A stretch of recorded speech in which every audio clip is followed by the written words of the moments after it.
Okay, everyone, thank you for being a bit patient while we get ready. Good morning and welcome to this meeting of the Planning Committee.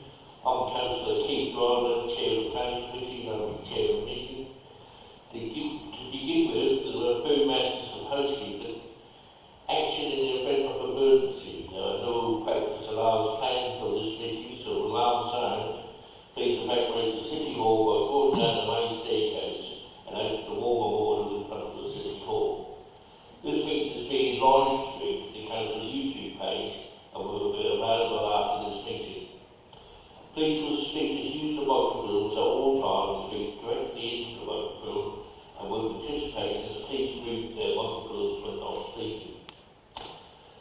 Well, we've got running introductions now for everyone, not for members. My name is Councillor Keith Driver, I'm the Chair, and we'll start at the top.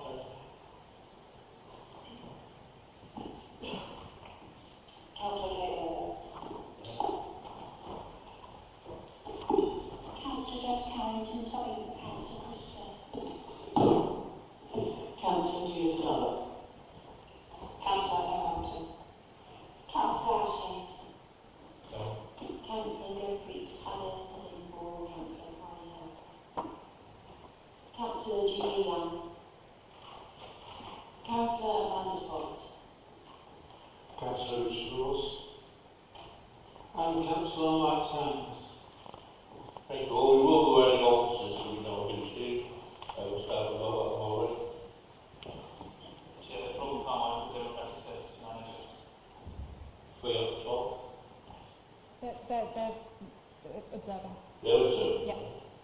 Three down on the main table. And the Case Officer Vishnu Simon. Thank you. Laura Emerson, Development Management Team Leader. And I'm Tony Chan from the Environmental Protection Team. Great, thank you very much for that.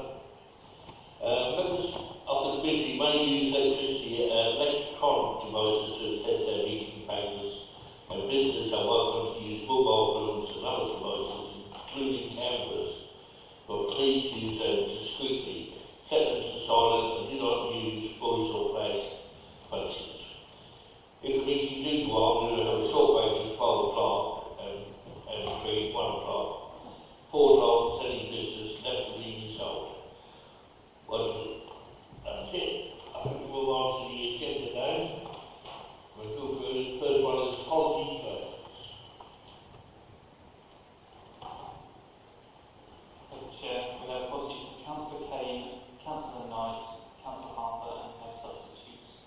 For Councillor Young for Councillor Knight, Councillor Paddock for Councillor Harper, and Councillor Carrington for Councillor Kane. Thank you very much.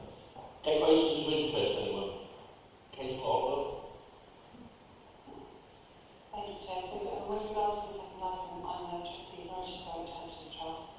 I personally feel competent and capable to hold different and sometimes opposing perspectives in my deliberations at one time, but I feel for the sake of optics and transparency, it's better if I present myself for that item. Councillor Kane? Thank you. I just wanted to clarify that I am actually serving in the councillor's sphere.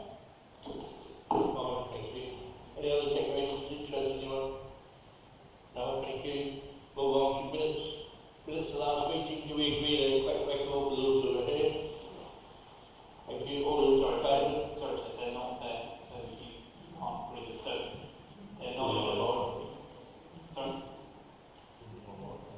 No, just to make clear, the minutes were not published with the agenda. They're still being drafted, so they'll be available at the next meeting. So they'll be brought to the next meeting, just to be clear.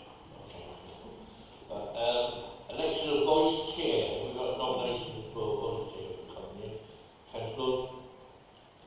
Yes, thank you, Chair. Can I nominate please Councillor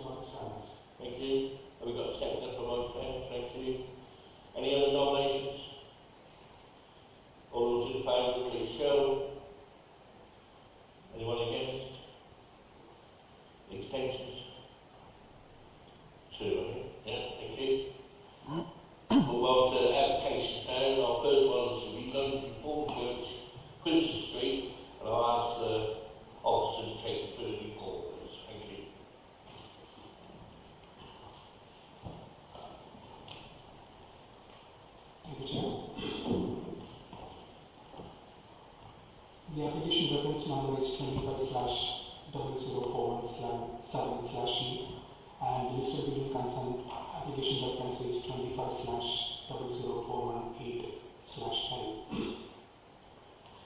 The application is related to United Reformed Church at Princess Street.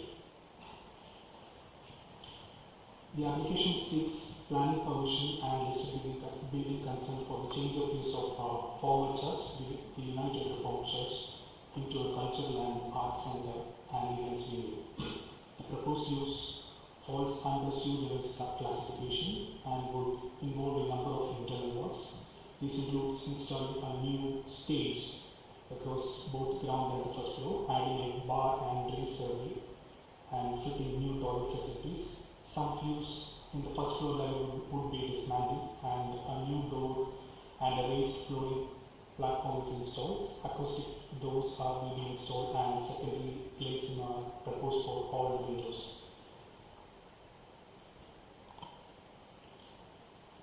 So that's the map. The building itself is a Grade 2 listed two-story church located on the south side of the Princess Street in the city center. It's currently vacant. The main entrance is via step access from the Princess Street, and there is a secondary ramp entrance from the east side. The surrounding area is rich in heritage, directly opposite to St. Peter Hungate, the Grade 1 listed church, currently used as a venue for art exhibition. To the west is the Boardman House, which is currently used by Norwich University of Arts, and a student housing which is located right on the east. And to the south is Grade 1 listed St. Michael at East Church, which is separated by a pedestrian avenue. The site lies within city center conservation area, and specifically the Elementary and Madam Market character area. It is also a part of area of archaeological interest and forms a part of city center leisure area as per the local plan. The proposed venue would accommodate up to 300 people, hosting cultural events, classical music performance and conferences. It would also provide space for dance and fitness class for around 100 people and could facilitate art exhibitions up to 200 visitors. This would involve a change from its current planning use, which is F1 for places of worship, to a studios use as a multi-purpose events venue. We have received around 143 representations on these applications, including the one referenced in the updates report. Of those, 102 are objections and 41 are in support. Among the objections, one is from Councillor Ben Price. The applicant also provided an online petition in support of the proposal, which with over 600 signatures supporting the development.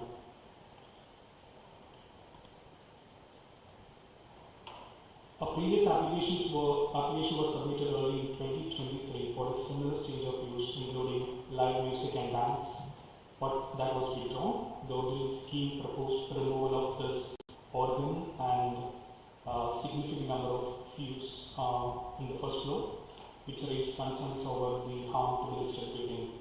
This revised proposal follows the application advice, now retains this organ and most of the views. As you can see, that's the interior of the existing church, and that's the entrance foyer from the street. So there is a buffer space in between, and that's the area in the first floor. And that's a proposed view.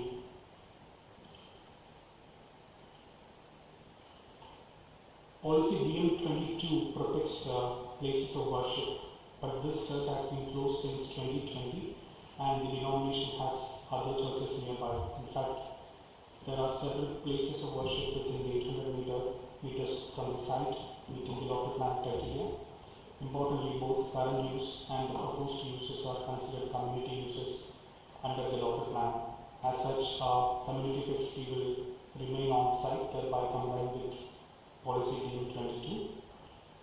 The site is well located in the heart of the city and close to major public transport links. The local plan DN18 designates this area as suitable for leisure and hospitality use, so the proposed use aligns well with those objectives as well. While the church previously welcomed similar number of attendees, the nature of the events such as concerts means the crowd behavior may differ. Some concerns have been raised about the potential late night activity and use is akin to a nightclub. However, the venue is not located within the late night activity zone, which starts about around 300 meters to the south of the site, and the proposed opening hours are from 8:30 a.m. to 9 p.m. on Monday to Thursday, and 8:30 a.m. to 11 p.m. on Fridays and Saturdays. These are not typical to nightclubs, and the bar and the kitchen would remain as an ancillary to the main cultural use, and that also require licensing in future. Let's view of the interiors. There are no external changes proposed to the building. Internally, key works include the new stage, as you can see here, is a double stage located here. The conservation officers support this proposal, and we have also consulted with the historic environment services, and they have recommended conditions for a written scheme of investigation for the archaeology, which also will be secured by condition. Some views in the first floor, as you can see, that's the first floor plan, that's the ground floor plan, and here is the proposed bar, and as you can see in the first floor, some fuse over here and here will be removed as per instructions for the fire safety and functionality, and secondary glazing will be proposed across all windows, and fuse in this area, the northern side of the area, will be removed, and they are proposing a podium over here for the VIP area as well as fitness training location, and there will be a drink serving here as well.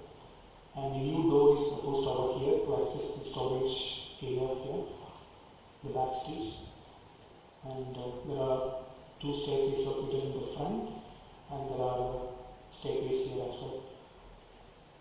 And there are toilet facilities in the ground floor, first floor, and in the area as well. That's the location of the kitchen. We are not proposing any new extraction or any new facilities as it will be remain as it is. We do acknowledge that noise and general activity from the events may differ from that of a traditional church. To address this, a full noise impact assessment has been submitted, along with the noise management plan and patron noise management plan. This includes proposals for secondary glazing for all windows, doors with sound insulation of at least 40 decibels, anti-vibration mounts for all speakers, procedures for complaint handling and staff training. The outdoor activity will be carefully managed with a limit of 50 people congregating at any time, and a designated smoking area is located away from the nearby residents. So I show you the location of the outdoor.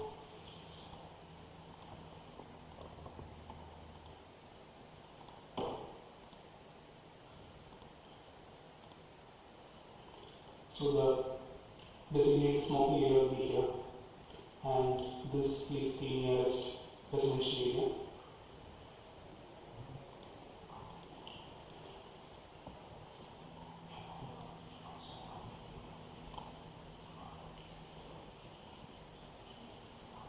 We have also looked into the noise stimulating alongside with the semi-clear proposal.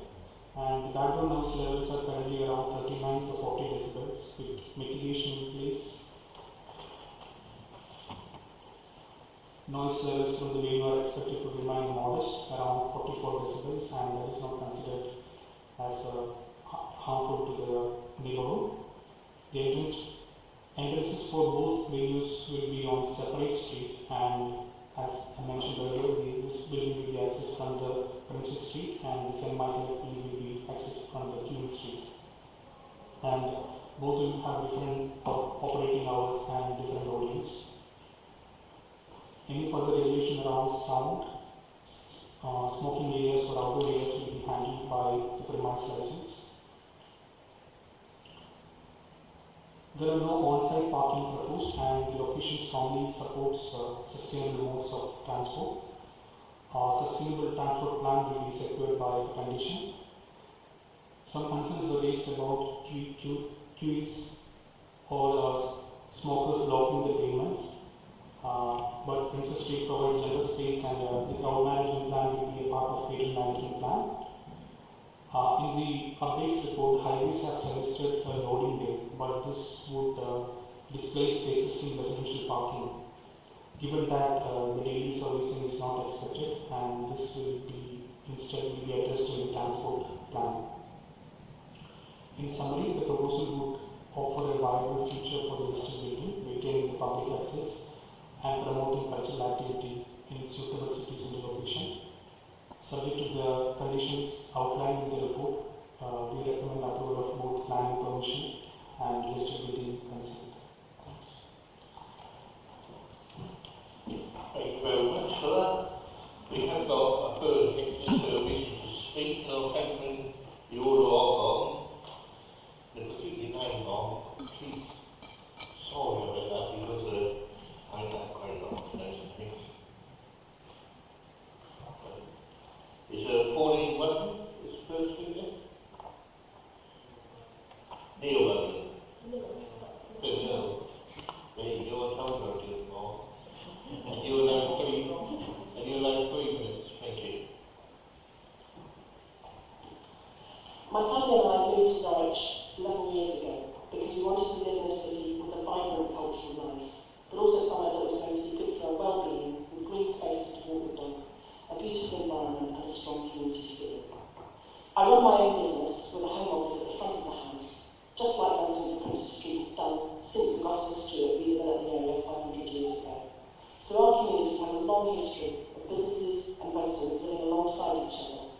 And there are actually hundreds of people living around the courtyards of Princess Street to this day, even though it may not seem so at first glance. Please, councillors, do come and see this for yourselves. I am also a non-executive director of a venue-based cultural organisation in London, and have been involved with performing arts since I was a child. So I am as keen as anyone to see more art venues in Norwich. But I am very aware that there is a good reason why there are not more, which is that it is almost impossible to run a cultural venue as a profit-making company. All the cultural venues in Norwich are charities and have to supplement their revenues with grants and donations. When the planning application previous to this one came in from the company which bought the United Reformed Chapel, renamed recently as Chapel Arts Limited, we were concerned to see that it was a commercial company, registered in the categories of licensed nightclub, licensed restaurant and performing arts. It still is. That application was withdrawn after a record-breaking number of objections that the plans would negatively impact both the building itself and the neighbourhood. Our trust has not been restored by this new application. There is no sign of Chapel Arts as a charity. Instead, another private company, Chapel Arts Trading, has been set up. Chapel Arts Limited, the owner of the building, has negative net current assets, so is technically insolvent. The application is all about maximising sales of alcohol by having 2 bars and minimising the sound and nuisance caused by drinking and music. By the way, it's not just classical music. There are sort of Latin music and world music and things like that as well, live concerts. By having 2 bars and minimising the sound and nuisance caused by this, and crowds of people queuing or smoking outside, with expensive and frankly unrealistic countermeasures. This is not something that would be necessary if it really was going to be a venue for poetry reading, dance classes or art exhibitions. And despite these measures, I think I'd also need to point out that it is meant to be an arts venue. Where are the plans for things like retractable seating, or changing rooms, or a proper backstage, or a proper sound and lighting deck? We don't see them. So again, we'll hear the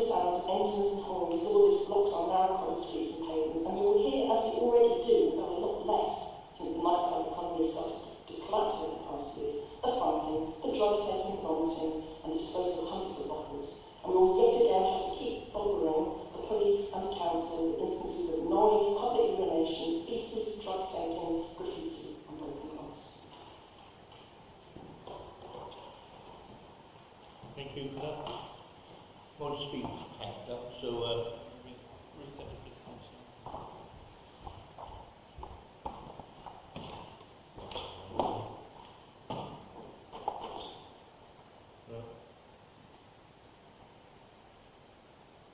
Anything? Yeah. Right, one last time. Try something else.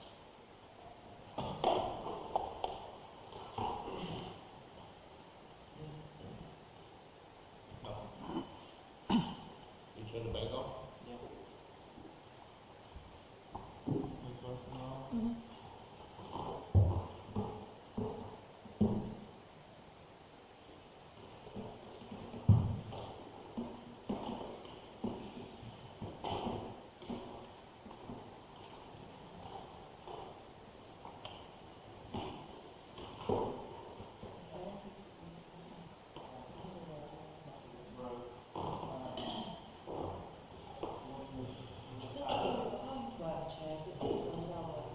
They're not working. They are. No, these ones are, so I wondered if the road It's not working. This one was working, but it's not going.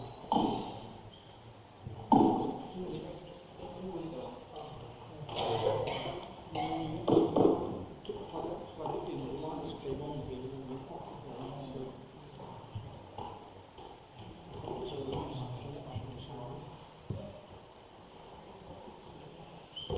Right. We all just moved to seats that are working. Yeah. Right. Check the row behind. Chair, what I suggest is Front row. all the front rows are working. Right, if you move back, that's all right. So just go back.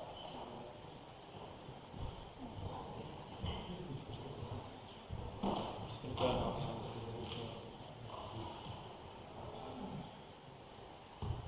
Sorry for that. I'm going to ask you about bust this one. Next person to speak is Claire Haynes. Okay, we give you 3 minutes to talk. What I think we'll do is if you can come forward to the one over there, I think we'll hold for I'm very sorry, the front row is if you want to come up and speak.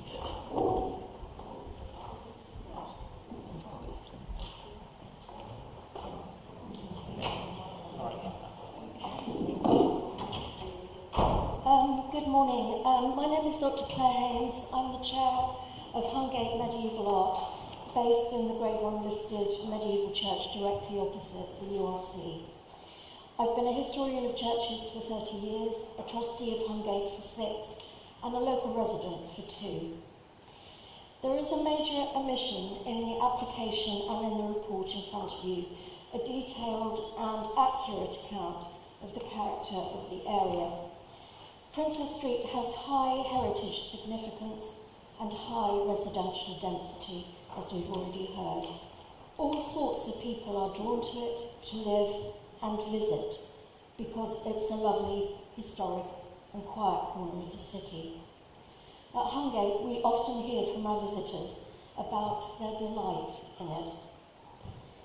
This character was created and has been actively maintained in various ways by the City Council for nearly 100 years, since Elm Hill and St Peter Hungate were saved from demolition in the 1920s and 30s. There are 4 very important reasons why the character should have been more thoroughly considered.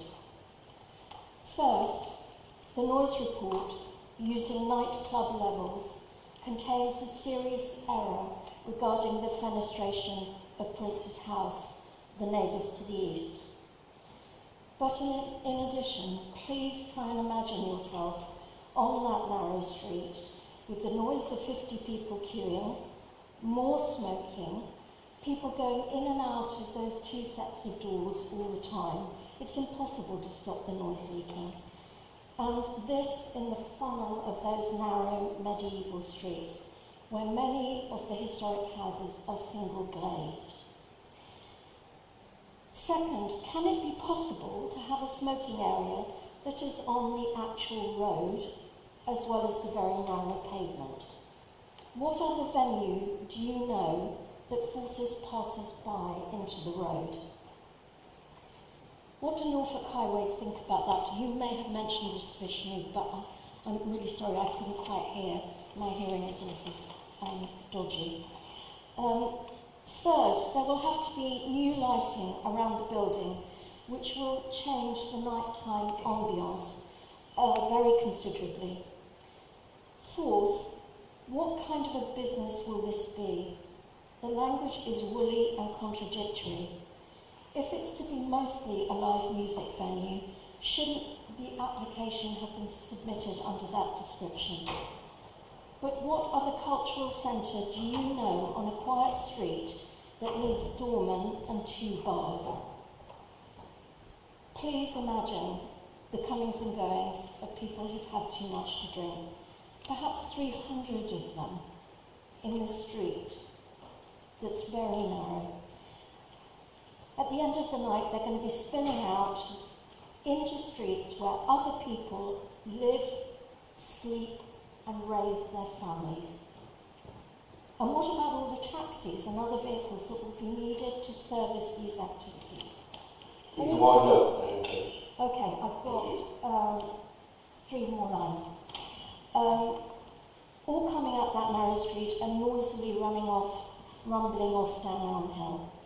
To summarise, there are errors, omissions, and perhaps obfuscations in the application and consultation that must be investigated further.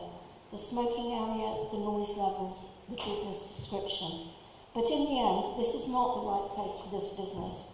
It is an unsuitable use in such a setting. Increased levels of noise, antisocial behaviour and traffic, as well as smoking and littering. It will detrimentally impact the lives of many people, young and old, who live in this sensitive heritage area, and significantly affect the enjoyment and safety of the very many visitors who come each week to wander along these famous, quiet, narrow and precious streets. I urge you to reject the application. Thank you very much. Okay, thank you very much. You only had 3 minutes each to speak, that was 4 minutes, 15 seconds. That was well over the time, so I will probably allow some other people to speak on it. Chair, we do have ICD, so we take a quick break if we are to put the microphone system. Okay, I'm sorry, we're going to take a small break while your team group comes in and tell us all out. So we'll come back in 10 minutes. Thank you.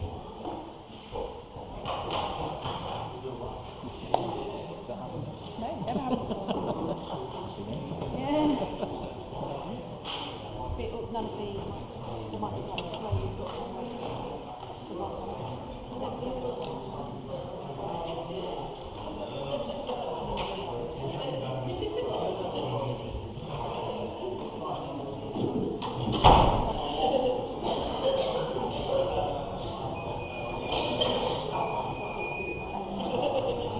Any points anyone?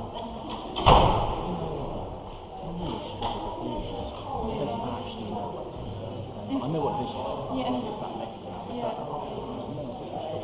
So the person that I spoke did mention that there was something about windows on the Princess House. Do we know anything about that? Oh no.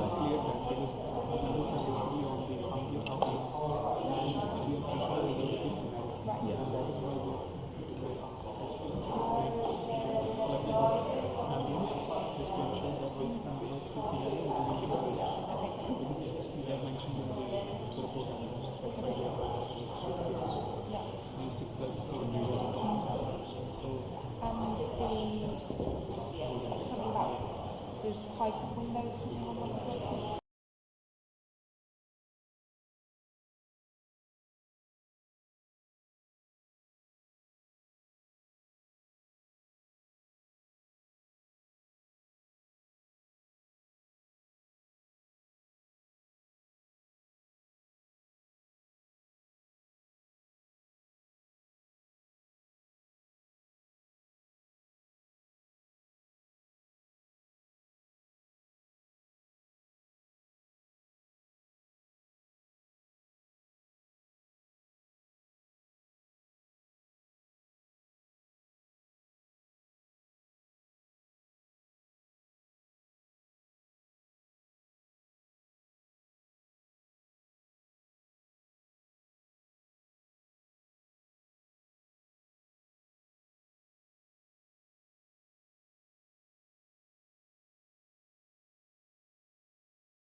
Okay, thank you very much for waiting. The problem did sort out, so we're carrying on what we are. If anyone's speaker is not working, they can come down and use a speaker at the front or move back and use a speaker as well. We'll go straight on now to Andrew Cummins, and you have 3 minutes as well. Thank you. Hello, my name is Andrew Cousins and I represent St Michael's Properties Limited, SMP. We're a community of 25 residential units very close to the Reformed Church. At present, it is a quiet, peaceful haven in the centre of historic Norwich. The particular points I'd like to raise on behalf of the SMP concern noise, light, air pollution and antisocial behaviour. The pavement outside the church is narrow, but it's only 1.2 metres wide. The queuing area is designated and the designated smoking area for up to another 50 people in the same area. The applicant has said there would only be 50 people queuing at one time, but for weddings, music events, how is this possible if they sold 300 tickets? Also, the queue is likely to be stands at least 2 abreast, meaning there's no way for other pedestrians to get past. Therefore, I would have to cross the road, which will be busier because of the extra traffic for people attending the venue. Princes Street is a two-way, narrow, cobbled street. The metered parking outside the church means that traffic can only pass in one direction, which will cause traffic jams, noise and air pollution. It may also lead to people driving on the pavement on the opposite side of the road. Cars parked in the parking zone are also liable to damage as the people in the waiting queue have to pass them to gain entrance to the venue. The vehicle entrance to St Michael's at Cruise is a large tunnel, and it's less than 16 metres from the church. When we installed them, the council stated the gates had to be set back 6 metres so cars would not block the footpath. Tunnels' water sounds effects include vibration, echoes, and an increase on noise levels. Our worry is that patrons would gather there to shelter from bad weather or waiting for transport. They're unlikely to be animated, chatty, after a night out, and possibly effects of alcohol. It would provide disturbance for the residents' sleep and well-being, as the town is funneled into SMP's courtyard like a megaphone. We understand that the police have revised CCTV outside the church. This will require increased lighting from dusk to dawn. This will be detrimental to the historic nature of Princes Street. It is well known that Elm Hill and Princes Street are the most historic, photographed and visited streets in the city. They're in the conservation area and outside the late night activity zone. We feel very strongly that 300 people attending and leaving the venue will bring with them antisocial behaviour. This may not be intentional, but just by the bulk of numbers it will happen. We ask that Norwich City Council continues its hard work in maintaining Norwich as a fine city and deny this application. Thank you very much. Next speaker is Larry Weeks, and you have 3 minutes as well. Thank you. Thank you, Chair. I'm a resident of St. Michael, please, as Mr. President has said. Chair, I beg your patience in that I want to make a clarification of the initial presentation here, where the presentation said that the residents on Princess Street pointed it out. It did not, and I think this is material to your deliberations, it did not point out that St. Michael at Police has 25 residential units there with about 35 people. They exit on and off, we consider Princess Street. Mandels Court is across the road with, I estimate, another 35 people. With Princess House and the other residents, there are probably, I estimate, well in excess of 100 residents who use Princess Street on and off, exiting their homes and entering their homes. So I wish you would consider that. So I will continue on. Our 35 units, as Mr. Cousins has said, exist there. We're collectively owned through the franchise process, and we thank Council. They helped us get us through that.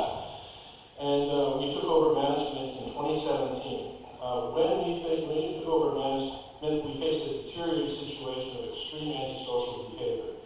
Injection drug users, I estimate well over 300 syringes I removed from the property. I should say me, Council helped as well. Sleepers, urination, feces, blood. Antisocial behavior was rampant. People were fearful in their own community. but we took on the challenge to change that through actively managing the property and working with the police. We changed the environment. That was our key. So we no longer were signaling a place for antisocial behavior. Signal antisocial behavior and you will get antisocial behavior. It's been hard work, times risky, but we have a wonderful livable community now. And we need to credit the council as well, I wish to, for also at the same time getting people into housing and rehab and getting their social problems solved. So that has helped too, and the police our neighborhood police team has been fantastic. Development of Tumen has also helped the social environment in the area. So our turnaround, change the environment, reflects the social theory. You may be aware of the theory of broken windows, and how neighborhoods can deteriorate through antisocial behavior. And it doesn't take much to trigger a spiral of decline. Once it sets in, it's hard to reverse, and we know, we've experienced it.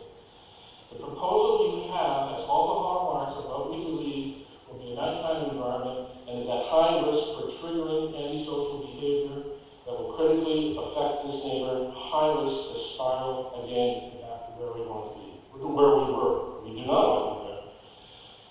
Also note that this type of venue has a high risk.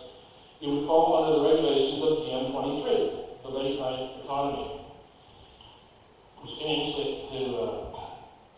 limit harm, crime, disorder, and nuisance from the late night economy. And this venue is outside the DM23 zone. So we face the risk of doing that either through escalation of the operations. Now we do note that we have defined in the recommendations operating hours during the week 8:30 to 9 and up to 11 on weekends. However, there is a risk that the applicant will come back and request longer operating hours to make it consistent with a late night environment and a late night operation. This would make it consistent with the DM3 thing, and so DM3 must be respected. Of course, DM12 also supports that.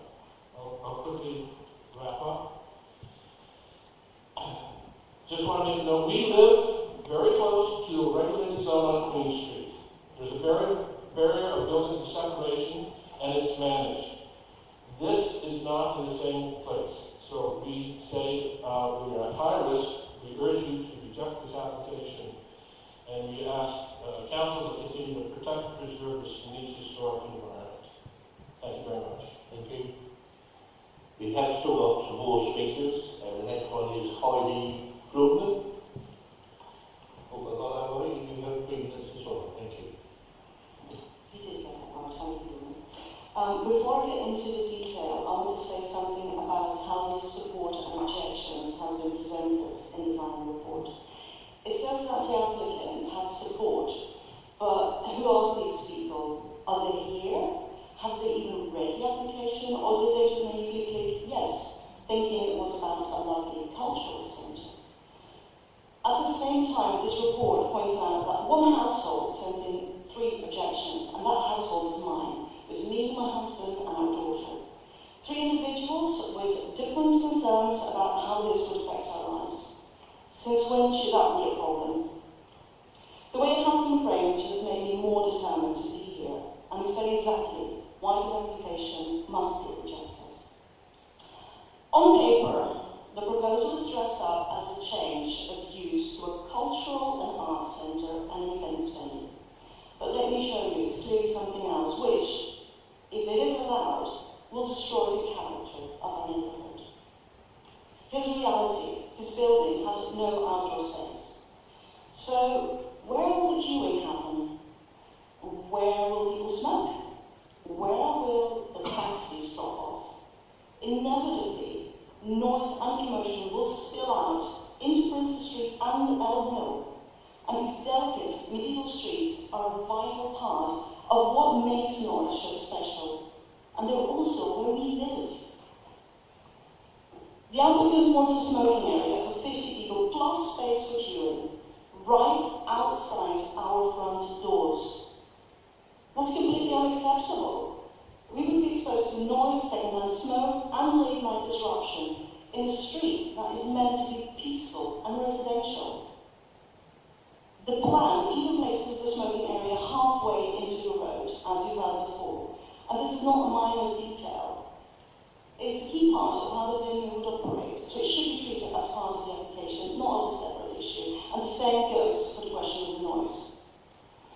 How exactly do you manage the noise of 300 people spilling out into narrow, echoing streets late at night? You do not, because it's just not manageable. Do you really wish to approve this and make it your problem and ours night after night? I ask you, does a 20-foot bar, doorman, queuing systems, staggered entry sound like a cultural centre? Or are we looking at a live music venue? Does it sound to you like there's any concern for our neighbourhood, one of Norwich's most beautiful and historic corners, for the well-being of us residents? Or is it not really about culture and community, but about making money? I support the arts and I support culture, and we all want this building to be used and cared for. But we know there are better, more appropriate, and more community-minded ways to do so. So I ask you, please, protect our street, our homes, and our peace, and reject this application. Thank you very much. Next person is Holberg. Harper. Yes, sorry. You have 3 minutes as well. I do. My name is Mark Brown, and I live on Elm Hill. Every single vehicle that drops customers off at the proposed venue would pass my front door, which is separated from the carriageway by only a narrow pavement.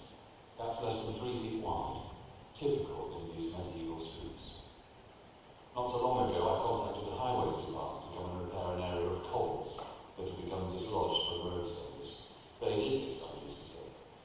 I often hear a freshly loosened one rattling down the road, either at the moment it happens or when spotted later and kicked for fun.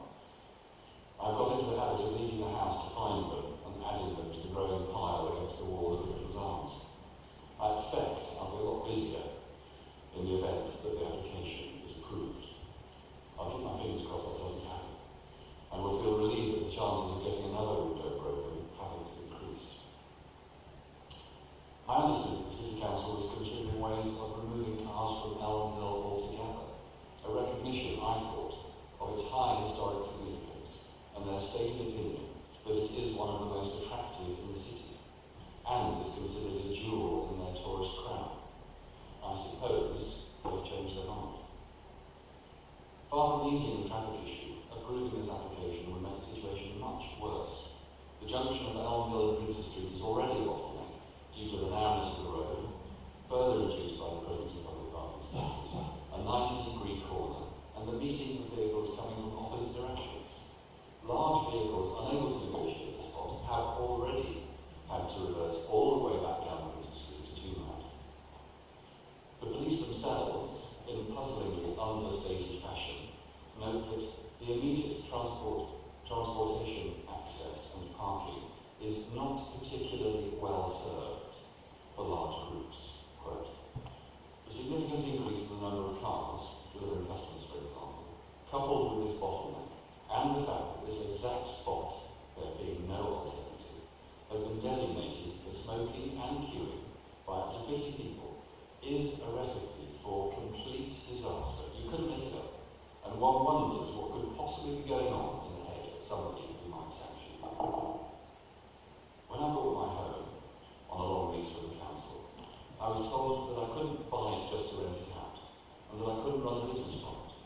They wanted me to live in it, for it to be my residence, for me to be a resident, for the area to be more residential.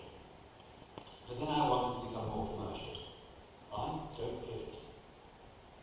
I've recently been involved in restoring both Elm Hill Gardens and the iconic bench around Elm Hill's famous tree, now no longer an elm, as most know, but a magnificent bench. This has brought me into contact with around 50 of the neighbours I share the street with.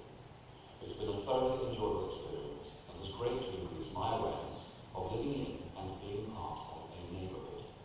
That's right, it is my neighbourhood. It's a quiet part of town, and this was commented on by the joiner I worked alongside as we reinstalled the bench here.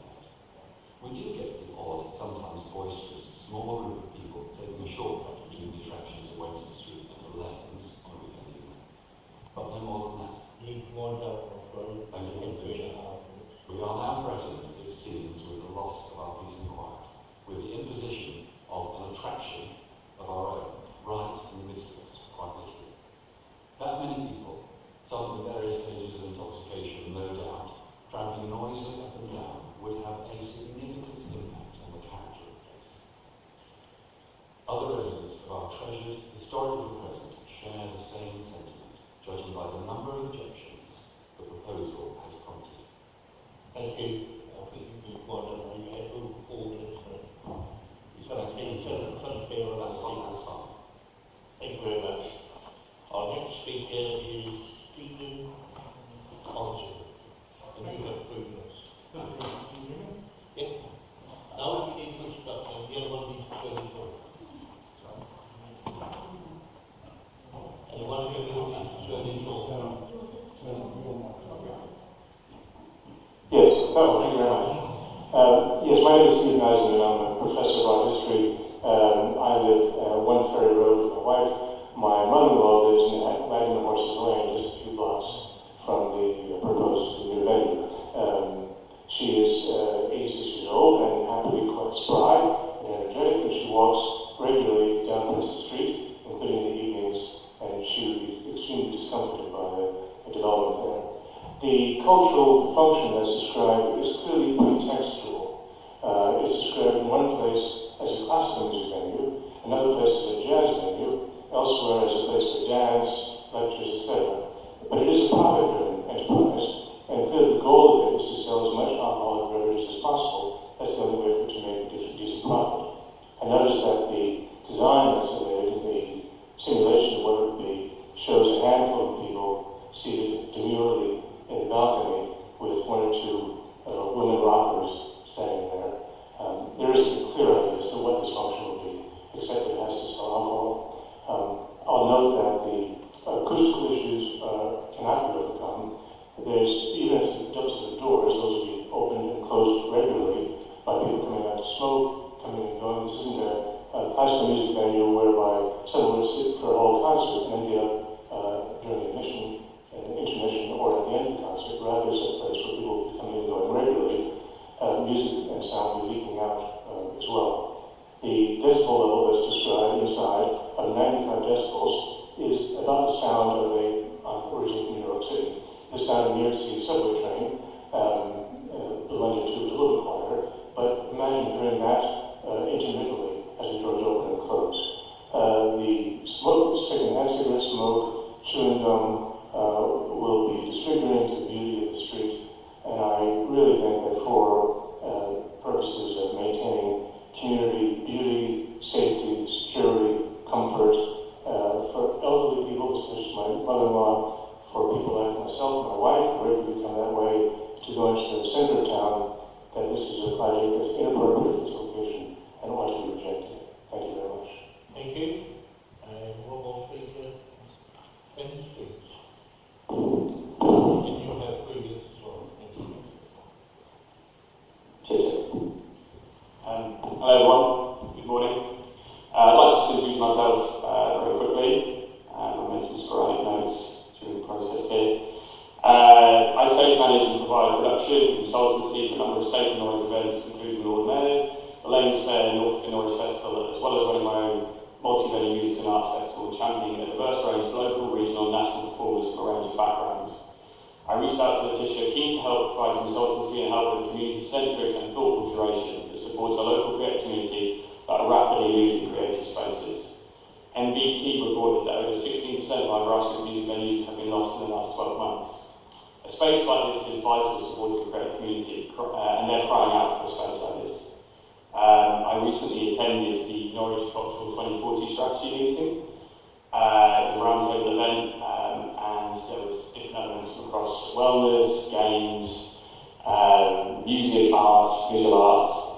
The consensus was there isn't enough accessible spaces in Norwich for creativity, performers, artists, and that's been echoed by the Norwich Evening News, which I'm not always inside of, but this is a very nice article.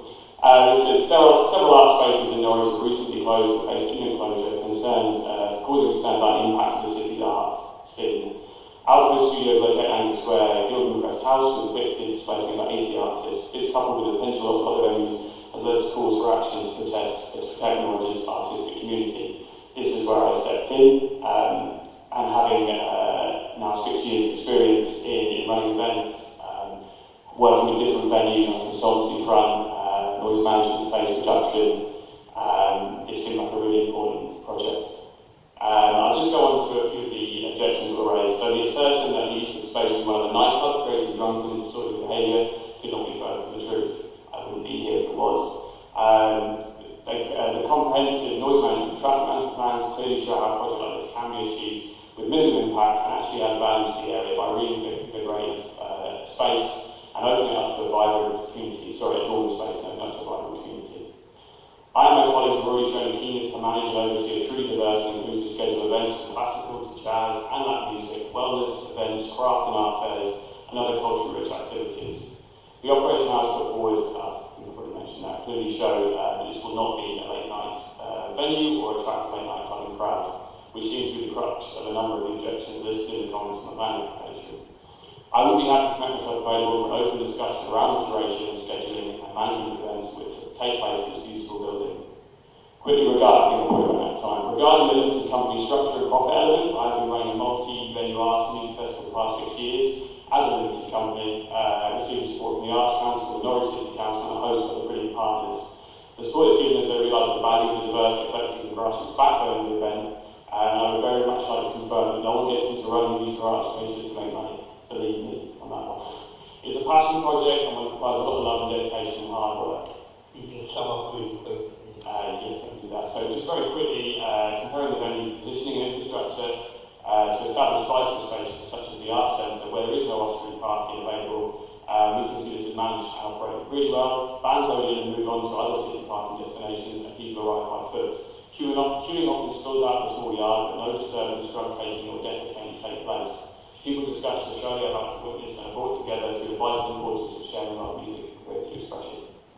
Thank you very much. I've also got 3 other people to speak in support of the application. There's a letter, Paul, Jamie Childs and Andy Bernard, and you have 6 minutes between you.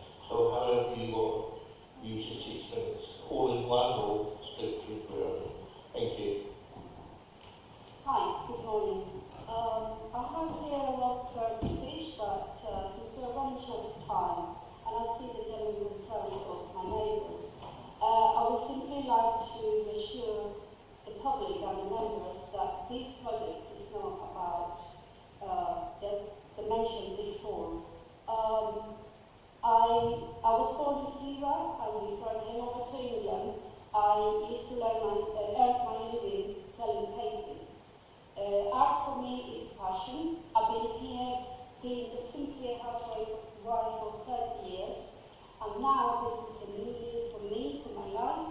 I want to work together with all of you, with people like Will here, and try to make this beautiful building a useful building for community gatherings, for all the good things that this city has to offer. It's obviously not for the profit. Since I bought the church, I've been investing a great deal of my own private money. I have repaired the roof. I have tried very hard to give it a good use for it. And as I said before, I'm really willing to cooperate with you not to be a nuisance, not to disturb your space. Thank you very much. Thank you. Anyone else? Thank you. Hi, I'm Alicia. I'm Emily Barnard, the planning consultant for the applications.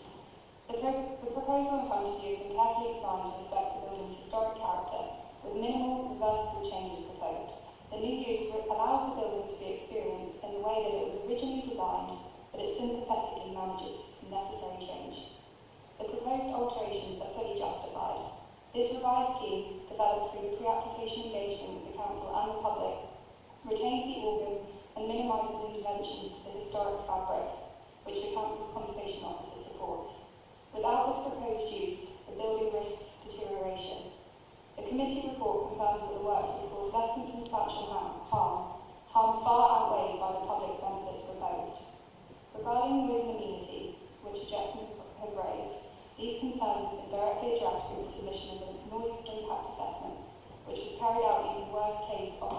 noise levels. Now, it must be emphasised that these are worst-case noise levels and have been considered acceptable in terms of impact. In reality, however, resulting noise levels for most events are likely to be a lot lower. Expert consultants have recommended noise limiters, acoustic doors, secondary glazing and speaker mounted systems, and the venue is committed to strict operating hours, closing by 9 p.m. on Mondays, Thursdays and 11 p.m. Fridays and Saturdays. These controls plus a robust noise management plan are secured by condition. CCTV and external lighting are also proposed as a condition of the request of the designing outcome officer and will help to deter any antisocial behaviour along Princes Street. A smoking and queuing area on Princes Street will be managed with stewarding and clear signage, and the applicant will work with the appropriate authorities to ensure the necessary licensing consents are secured for this. The premises licence for the property would also include conditions to regulate the use of the property. Crucially, the Council's Environmental Protection Team have raised no objection, satisfied that these mitigation measures will ensure residential immunity is preserved. Now let's turn to what the application delivers. A sustainable use for a vacant listed building, securing its future. A new cultural venue for Norwich, flexible, inclusive and open to all. Local employment and economic benefits, supporting the city's cultural economy, attracting visitors and residents alike to the city centre, and improve sustainability through the use of secondary glazing. The proposal is fully aligned with the Council's policies, supporting community facilities and the leisure economy. It's also consistent with national policy on securing the optimum viable use for heritage assets. The site is located within a sustainable location within the city centre, with good cycle and public transport links, and accords with the Council's transport policies. This application is visionary, community-focused and sensitive to its context. It's supported by expert consultants, council officers, local artistic groups and many members of the public, including an online petition with now over 700 signatures in favour of the proposal. It is important that this historic building is brought back into an active use, one which protects neighbouring community and creates a much-needed cultural space for the City of Norwich. We respectfully ask you to support these applications and help secure the future of the United Reformed Church. Thank you. Thank you. And James, you want to say anything? No, fine. One time. Thank you. We'll just go back to our planning officer now. Do you want to come in and tell already the outlook with you? There was something in the report where they can dismiss. I'm not sure exactly what you're referring to there, but if you remember it, please do ask. I just want to come back on a couple of points. There were several comments about the noise impact assessment, the noise levels that were used to model the internal noise levels and therefore the external noise levels, and also the condition of windows, etc. around the site. And overall, the noise impact assessment does assess worst case scenario. So it's worst case scenario in terms of the internal noise levels, but also worst case scenario in terms of all windows being open, etc. And on that basis, the mitigation that's proposed would bring noise levels down to an acceptable level.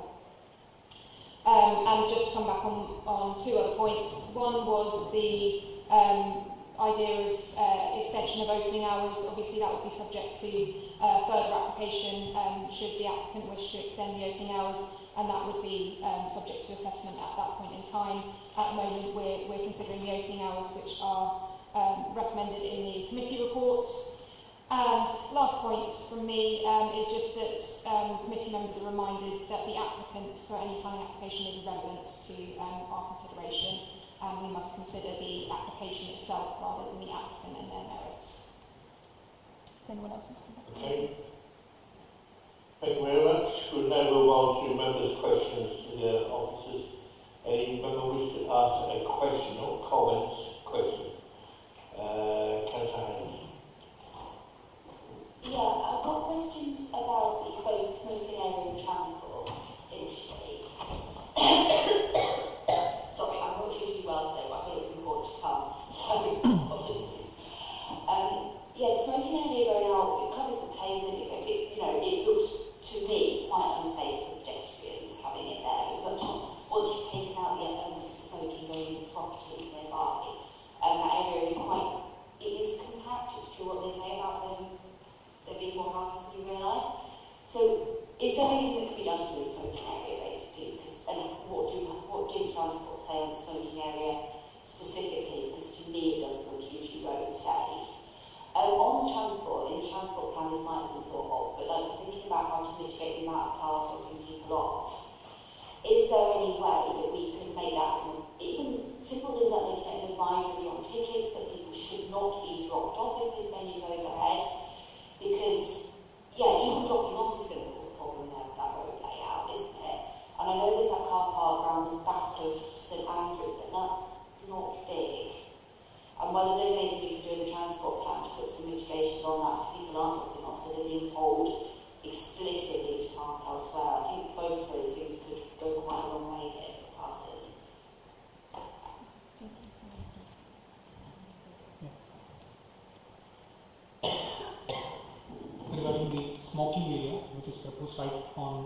we have not received any objection from the highways on that perspective. And the noise impact assessment and the vehicle management plan clearly give instructions on how that will be managed, and there will be separate staff at the venue to make sure it will be disciplined. And furthermore, that particular area, the smoking area and the subject bar and other facilities require additional licensing as well, and that also will be commissioned at the time of licensing. Thank you, Kathleen. Sorry, there was just one other point that we needed to respond to. Yes, sustainable transport. We've conditioned that a sustainable transport plan is required prior to first use, and that's exactly the sort of thing that would cover. Would be how are people using the venue, that being performers and also customers, how are they being communicated to, and what are they being told about the options for sustainable transport routes in the area. It's clearly a sustainable location in terms of options available to people, but yes, making sure that all of those other modes are prioritised over a private car or taxi. Thank you, Kathleen. Actually, my questions are quite similar to Councillor Haynes, but I was also going to ask, one of them was around the smoking area, and I was actually going to ask if we could see a photograph of where this was going to go, because from what I know of the area, I can't visualise where it would be, and it is a very narrow street with narrow pavements, so I need to have reassurance that there is plenty of space where people could linger. If we're thinking about a maximum capacity of 300 people, I don't know what the proportion these days is of people smoking, but I guess it would need to cater for quite a large number of people. And while you're looking at that, I also wanted to talk a bit more about transport as well. It does say quite clearly that it isn't in the comments on the plan, that it isn't recognised to be a good location for large numbers of people. So you are going to have events like weddings or events where you are going to go up to 300 people. However, you advise people about trying to use public transport, trying to do this, people may not take that advice. So is there a way that we can limit the number so it's far less than 300 people? Having it operate more as a dance classes, people drifting in to see arts exhibitions, where you might only have a maximum capacity of 100 at one time, to me feels a lot more manageable than 300 people all arriving.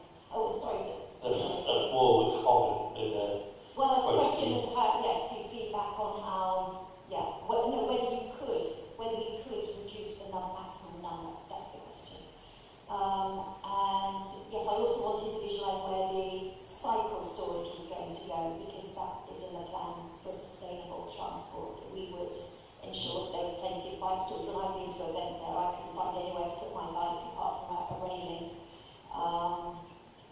I think there was only room for my bike and one other, so I'm curious to know how that would fit into this very limited outside space.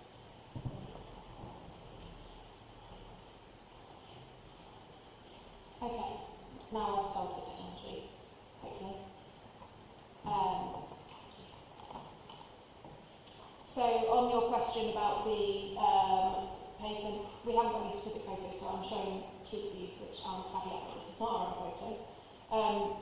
This is the space here on the pavement, sort of stretching between this building and the adjacent building. That is in question, and it is this space here that was identified on our plan. That would be subject to a pavement licence, and the impacts on pedestrian movement, etc., would have to be considered within that process. But as part of this planning application, we would be authorising the use of that space. And as Richard said earlier, we haven't had any comments from the Highways Authority about that. Please remind me of your other points. Cycle parking. Yeah, so sorry, can I just clarify there? So you're saying the smoking area would be on that pavement? Correct. So pedestrians wouldn't be able to use the pavement if it was full of people? Yeah, so we've identified that it would be on the stretch of pavement, but the exact width of it we don't know at this point. If you were to accept the application, could we have a condition that it isn't a maximum of 300, but we reduce it to a lot less? That was the other question. So in planning terms, we can't control the number of people. That sort of has been set out in case law over the years, but there's no remit for planning to control the number of people on premises. So that's not in our remit, but it would be within licensing remit, and I understand that licence hasn't yet been applied for. So there would be another process that the applicant would need to go through with the council, and that would look more closely at the number of people that this premises can accommodate. So cycle parking, it's obviously a central location, and there's no capacity for any cycle parking to be provided on the site. But the cycle parking available in the area is considered to be sufficient for the particular use. There is some cycle parking on the corner, on this corner, I understand.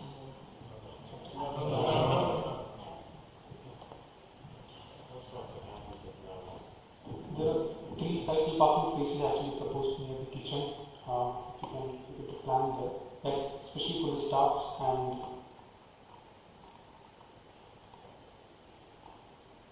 sure, you can see there are 3 parking spaces here. And furthermore, regarding the queue in the front area, the battery management plan actually proposed specific timing for the crowd to actually come there, so that they ensure that it won't be more than 50 people actually waiting to enter the venue. Thank you. Councillor Kane. Thank you, Chair. In the photograph you just showed from Street View, there was a little laneway or alleyway next to the building. What's the purpose and function of this laneway? I understand that is not in the red line of this proposal, but presumably is an access to the adjacent University of the Arts building. But it's not part of the application site. Are people likely to spill down there if they're outside smoking, or are people likely to park their cycles down there? I know we don't have any control over that, it's just all about likelihood.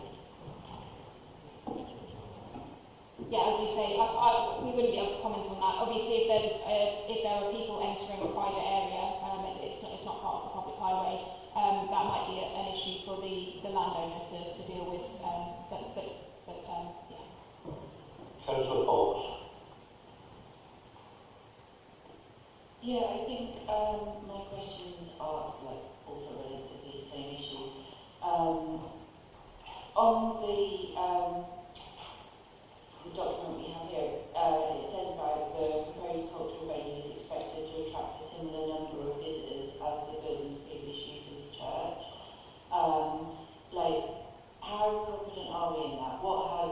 So with the church, what were the numbers of visitors that have visited in recent years? And the other thing is, with the pavement, I share those concerns about the smoking area on the pavement. I also have concerns around the amount of litter that's likely to be generated from that, and is there anything that would make the venue responsible for that litter? And also the last one is, in the plans it says that car transport would be discouraged. How would it be discouraged? How confident can we be that discouragement would work? Because, we don't obviously want more car traffic.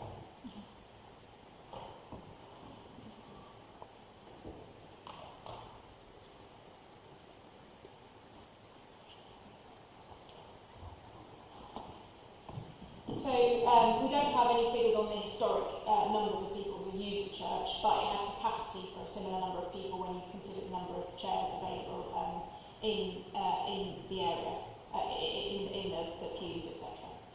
That's how we've come to the assumption that it would have a similar capacity, albeit a very different use and at very different times. But the actual number of people could be similar between the two uses.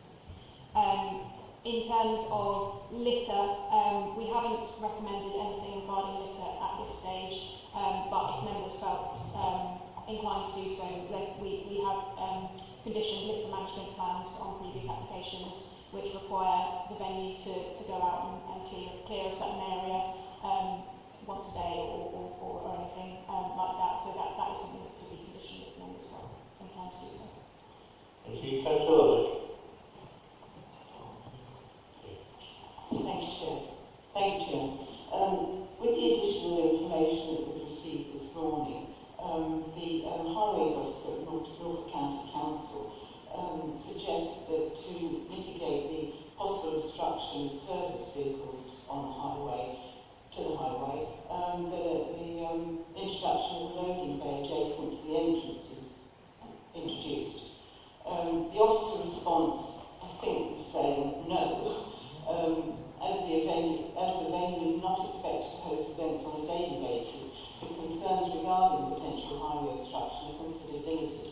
Furthermore, the suggested loading bay would result in the permanent loss of residents' parking spaces.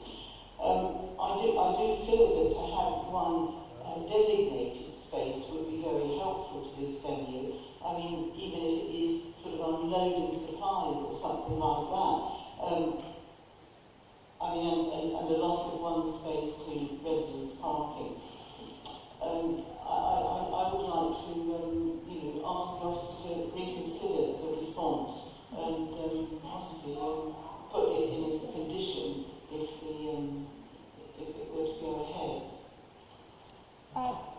Yeah, that's certainly an option available to members. Again, we felt on balance that a loading bay is not by its very nature going to be occupied all of the time, and removing that parking space from residents. It's not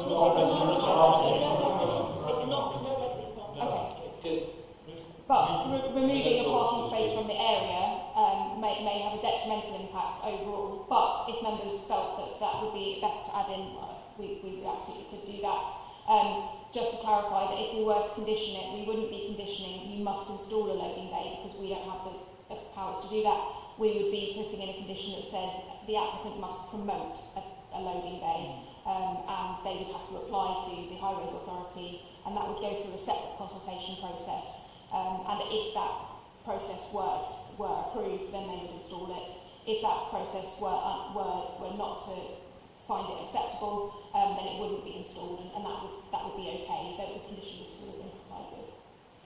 That's helpful, thank you. But could the County Council not impose certain time conditions on that loading bay? I mean, not in the evening, because often supplies are not delivered in the evening, but sometime during the day that could be a loading bay, and the rest of the time it could be an ordinary permit parking bay.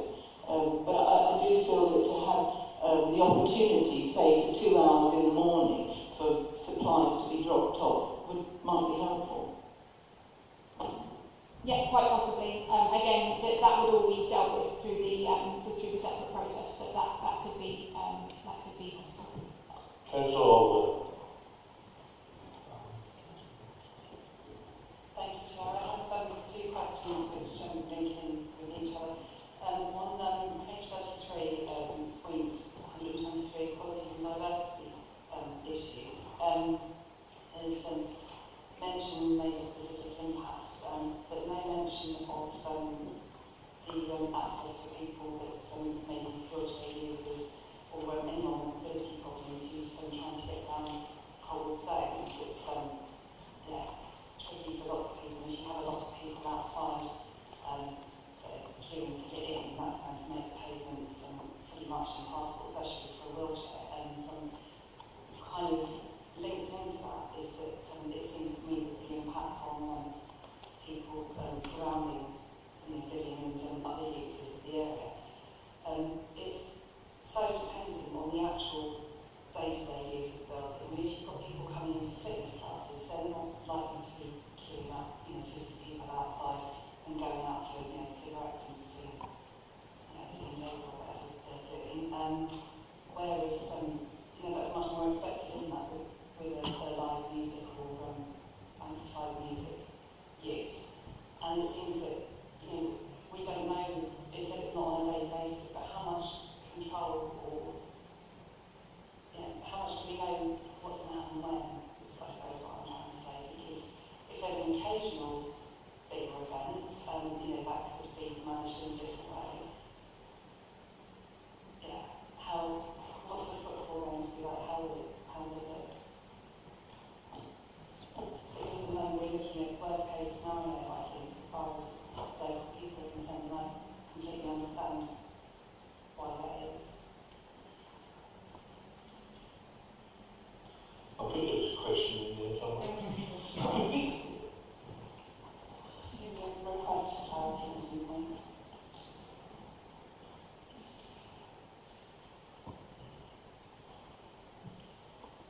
From discussing with the applicant, what we were informed that there won't be cultural events regularly. They're expecting something like twice a month or 3 times a month. That's what they're expecting with this 300 people.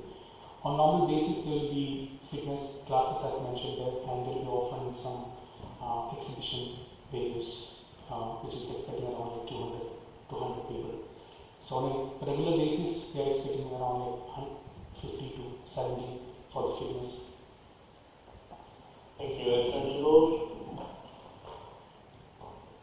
Thank you, Chair. Just like some clarification, if possible, on the points raised by Historic Environment Services, paragraph 47 following on page 21 of the report. And there was something just to check how those issues raised there have been addressed in the application, or whether in fact the application is such that the issues don't arise. So the stage they are proposing, it will be an independent structure, but it requires a 30 centimeter for the slab. So we have consulted with the historic environment, and they have instructed a pre-commencement condition. So they need to submit an investigation report before any commencement, before the development, before the occupation. And once that is satisfactory, the application will move ahead. Thank you. Councillor Hampton? Thank you. Just to go back to the smoking area briefly, just recap what I think you said a few questions ago. So we don't know the exact width of that at the moment. Another process has to happen with the pavement licence.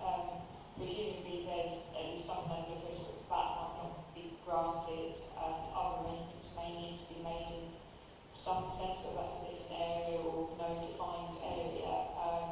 That's obviously a separate process, especially if someone new to planning it. Just wondering how much that can kind of form part of our consideration, or how kind of material that is to what we have to consider today, if that makes sense. We have the smoking zone. I'm really sorry. Well, I'm sorry, you don't have to speak on time, right? The smoking zone has to be presented to the members. And it's part of that application. Okay, so in answer to your question, yes, there would be a risk that such an application was unsuccessful.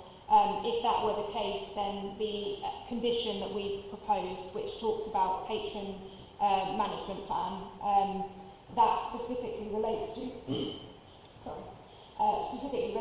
a smoking area being that specifically relates to a smoking area being located in that location. So if that had to be changed because the pavement licence was unsuccessful, they would need to vary that condition with us as well. So planning would still have some control over any new proposals. Thank you.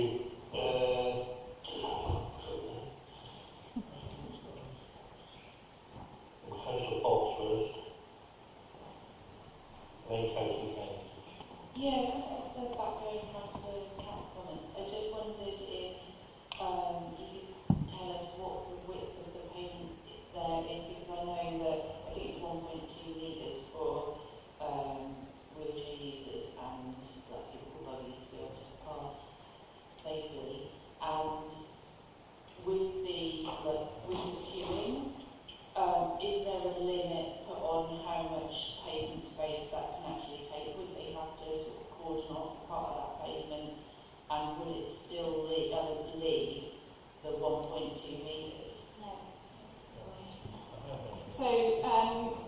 yeah, you're right.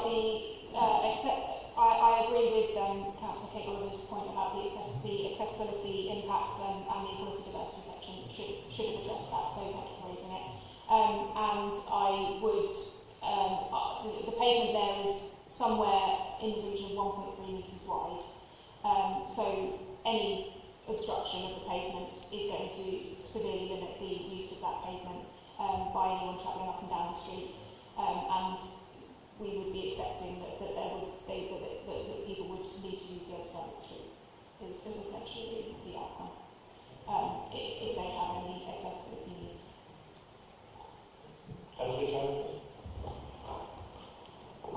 And yet again on the smoking and queuing area, if at any point an emergency vehicle has to access that area when people are outside smoking or queuing, whereas potentially 50 people or more actually going to go, where are they going to be able to disperse, and how is that crowd control going to be managed and safety going to be managed? Did the same problem was happened when there was 300 people going to church? The difference is though that we're agreeing to a smoking area being located on the pavement. That's never been the case in the past. So it's a very valid point. I think the dispersal of 50 people from the area would be possible in the event that there would be any needs for emergency access to the property. That would be something that the venue would have to coordinate, but that sounds possible to me.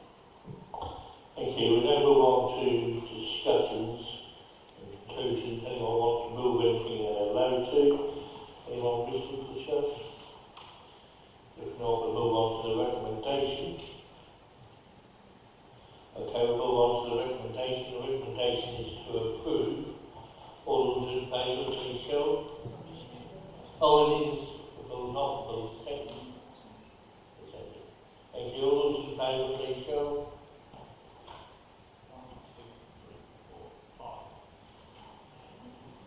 All those against, please show. Thank you. It's 5 each. I use my council vote and that will be approved. Thank you.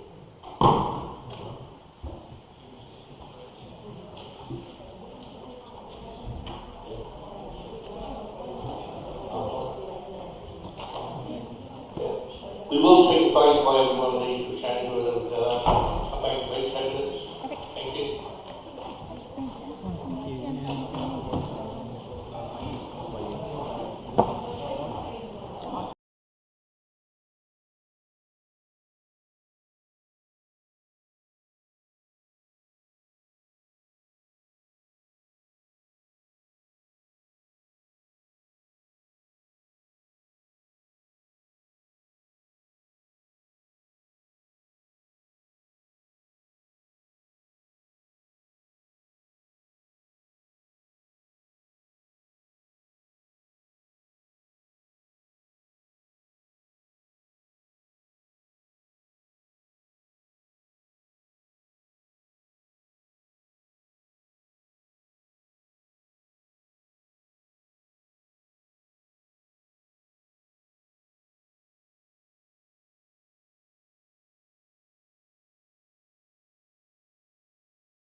Thank you for that message. And the public being on the street all the time, I can turn back on again. We'll move on to the next item, which is number 6 on the agenda, and it's a local street church Webhouse Street. And by that, can you go through the report? Thank you.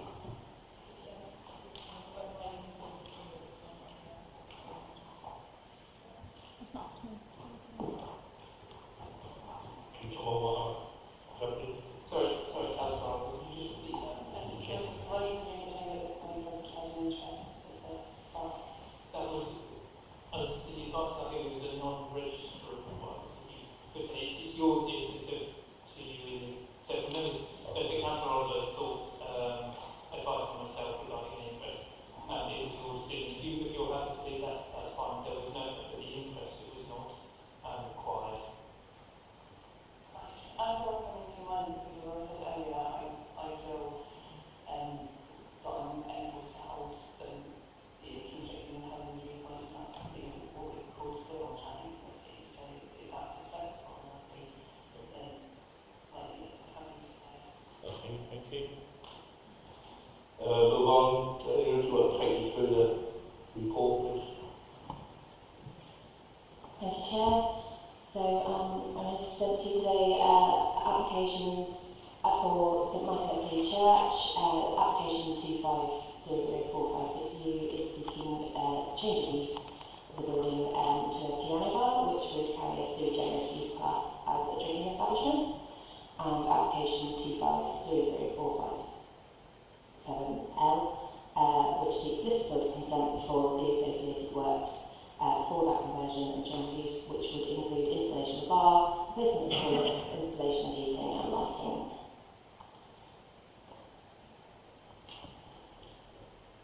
So the site is located in the city centre on the corner of Queen Street and Redwell Street. North of the site,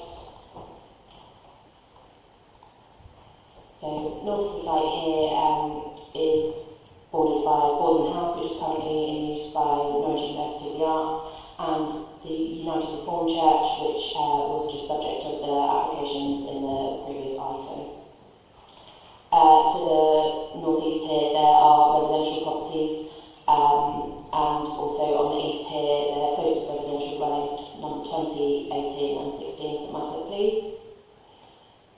Bordering to the south-east here is number 6 Queen Street, which has the ground and first floors which is currently in use by Kerry's, which has a planning approval for a cafe bar, and upper floors are offices, and to the south here, 2 to 4 Queen Street is offices.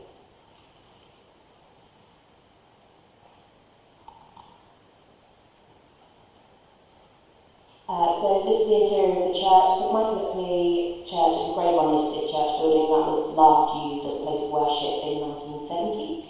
And for anyone unfamiliar with the terms used in the report, or that I will use going forward in the presentation, so you enter the church, here is the porch, and you've got the tower.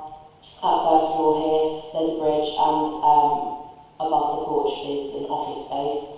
The central location of the church is known as the nave, which leads through into the chancel at the eastern end here. The outcrop at the bottom is known as the south transept, and you've got the outcrop at the top, which would be the north transept.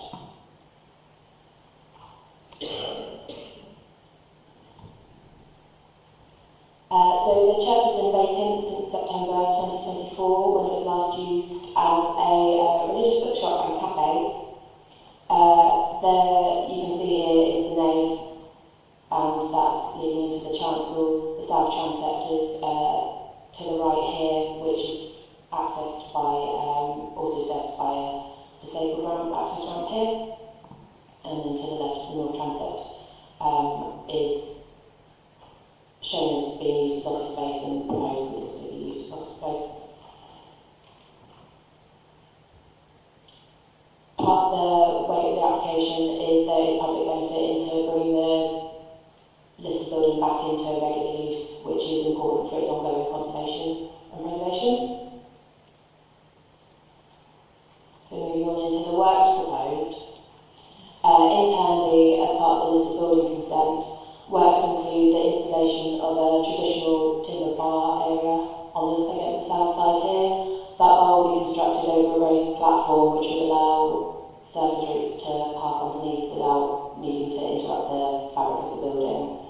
current disabled access ramp will be removed and replaced with a wider ramp that is more accessible and will run along the south side of the building, which will then lead to a revised toilet area in the south transept, which currently has one standard toilet and one accessible cubicle. It will propose 5 cubicles and 1 accessible cubicle with revisions to the drainage layout as well, which should fix some existing issues with blockages that are being caused. That can all be done through the existing external service route, so there's no groundworks proposed as part of that work. Lighting will be installed on bars on the north and south sides, and lighting in the chancel is proposed to be done by floor lamps. The nave will be used for table seating, and will have a space for an electric piano and live performance space for live instruments. The chancel will be used for more lounge style seating. Background music is proposed to be played at times when there is no live music being played through a speaker system that will be installed in the nave. We have conditions details of that system, as well as for the list of building consent details of the overhead heating chandeliers, internal finishes, service routes, firearms, and CCTV and lighting. This was published, circulated in the updates report yesterday. Following publication of the officer report, further details were received to satisfy some of the details that were included in that condition. Because there are additional planning considerations for some of those details, particularly the CCTV and some other details that would be required to fully satisfy those conditions, we are still recommending inclusion of the details by condition for that list of building consent.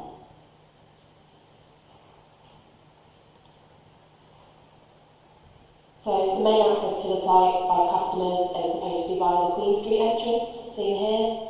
Customers looking to smoke will be encouraged to do so outside of the site on Queen Street.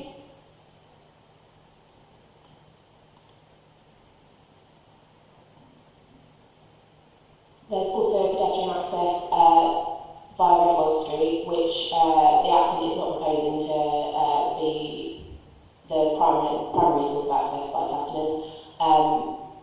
Refuse waste collection will be through that gate.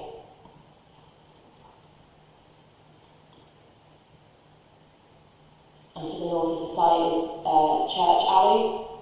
This allows access to Borden House and the United Reformed Church behind there.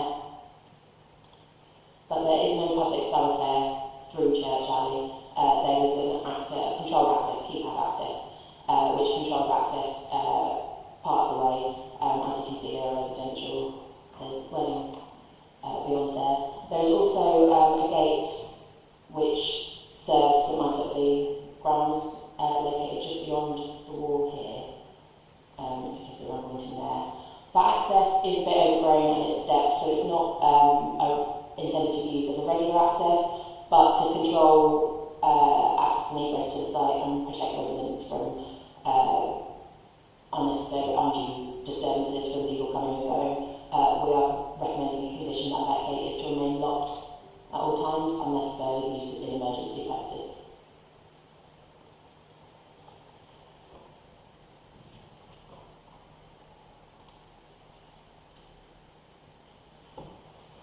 This is an image of the south porch when it was in its previous use. This will be the main entrance to the building for use by customers. Bin storage is to be installed as under previous approval to be located here to protect local residents to help protect local residents from disturbance from noise. We are also proposing a condition that no glass is to be emptied from inside the venue into external bins after 9 PM or before 8 AM.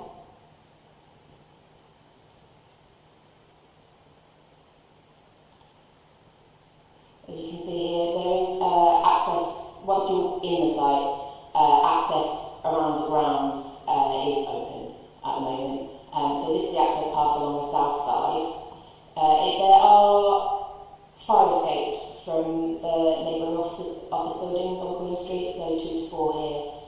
from number 6 here, that the escape routes run through the St Michael at Peak grounds.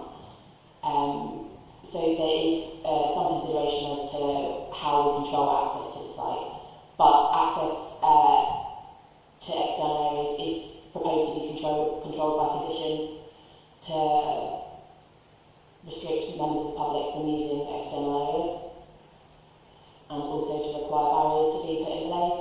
The applicants are agreeable to follow the advice from Norfolk Constabulary and place crowd control barriers at the western point of the porch and here, as shown here, on the south side against the south.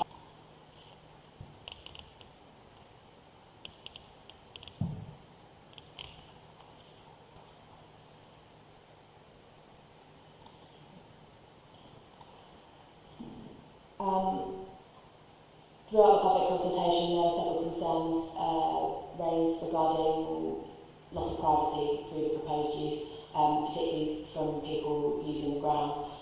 While the site has been vacant, there has been increased instances of antisocial behaviour in the grounds that, through bringing the building back into regular use and addition of CCTV, we're hoping to reduce instances of. But as you can see from the picture here, when stood in the ground, it is due to the proximity, particularly of the dwellings St Michael at Lee, numbers 20, 18 and 16, and the slightly lower ground level that they have. It's really easy to get a line of sight into those properties, and so for that reason, once again, we're conditioning that no part of the grounds is to be accessed by members of the public at any time in order to protect their privacy.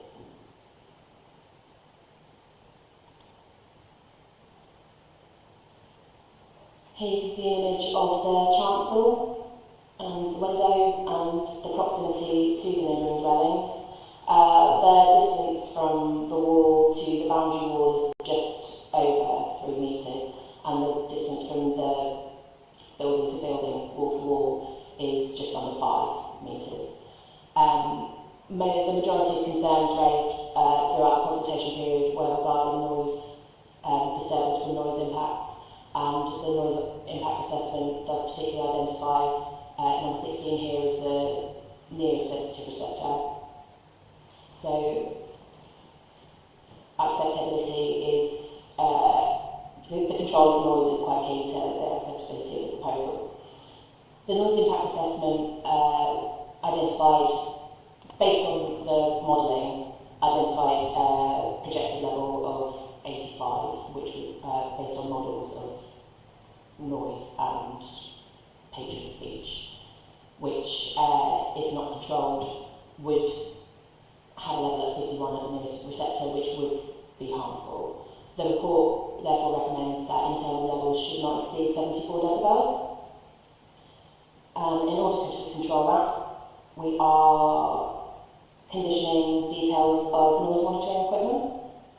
The applicant is proposing to install a noise monitor on the inside close to the chancel window, which will notify members of staff if levels are exceeding 74 decibels, and staff will then act accordingly. We're also proposing a condition to require details of the amplification system prior to installation, and details of the noise limiter to be included with those speakers. There is, because of the proposed combination of live music and amplified music, a noise limiter will only work so far, because you can't limit live instruments. It wouldn't cut out a live instrument, it would only be able to cut out speakers. But in the interests of protecting the immunity of the area from noise limits, noise impacts should they exceed those levels, the thinking is that the installation of a noise limiter to cut background speakers when they're in use would provide an immediate reduction in noise. We are also proposing that the cessation of any live or amplified music an hour before closing, which would also allow for noise to be reduced within reasonable hours at this point. Currently, opening hours are proposed until midnight, Monday to Thursday, Friday and Saturday, and 11 p.m. on a Sunday, except for days prior to a bank holiday when the applicant would like to open until midnight. Because of the degree of uncertainty as to how the levels can be controlled, we are proposing that opening hours are restricted to midnight, with the additional condition that live and amplified music is ceased an hour before closing.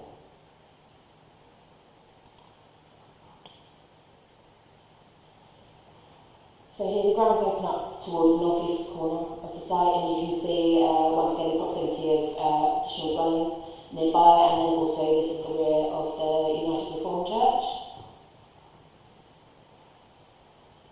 Once again, the use particular areas of the grounds that are subject to antisocial behaviours do have an impact on the neighbours, and the control of the grounds would reduce that. The applicants also proposed as part of the management plan that staff will regularly patrol the site to make sure that nobody is there who shouldn't be.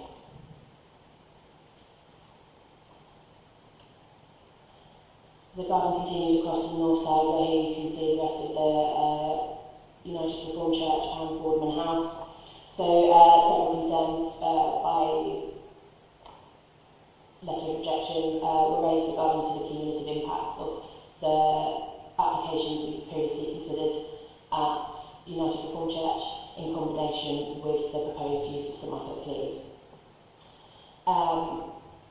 Each application is being assessed on its own merits, but with the key differences between St Michael Clears and United Reformed Church being that the access for United Reformed Church and outdoor congregation would be primarily on Princes Street, whereas for St Michael Clears that would be to Queen Street to the south, which does provide a fair amount of distance between the two. Both venues would have different opening hours, uses and user groups, and so subject to adequate control of noise impacts and restrictions to use of the outside space, we feel that these cumulative impacts are manageable should both applications be approved.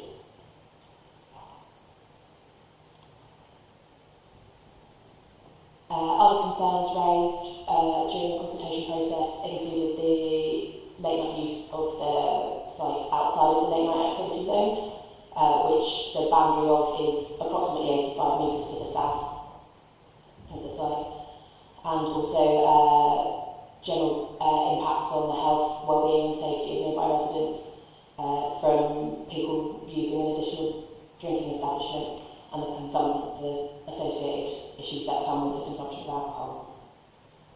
In terms of the late night activity zone, the proposed hours that, as proposed, opening 2 nights a week until 2 a.m.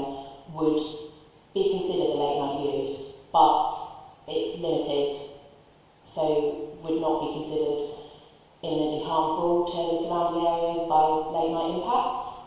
There are several other late night uses in the area. However, the area of Queen Street, Townland and King Street does remain very separate in its character to the character of the late night activity zone, and we don't feel that the proposed use would harm that at this level. The applicant has followed the recommendations of Norfolk Constabulary, who have been consulted throughout the application, and the proposed measures with conditioning, CCTV and associated external lighting to improve and prevent antisocial behaviour within the site should help manage instances of drunkenness and disturbances from those. There is a degree of humanity to any use that involves alcohol consumption. Yes, it is acknowledged that there may be increased activity from people who have been consuming alcohol, but there is also a responsibility from each human to consume responsibly, and also the responsible sale of alcohol within the site.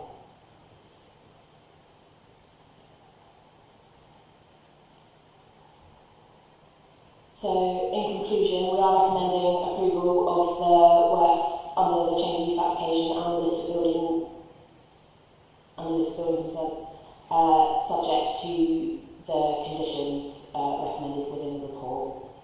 Balance is given particularly for the special interest of the site in bringing a Grade 1 listed building back into regular use and the public benefit in the continued conservation and preservation of a heritage asset.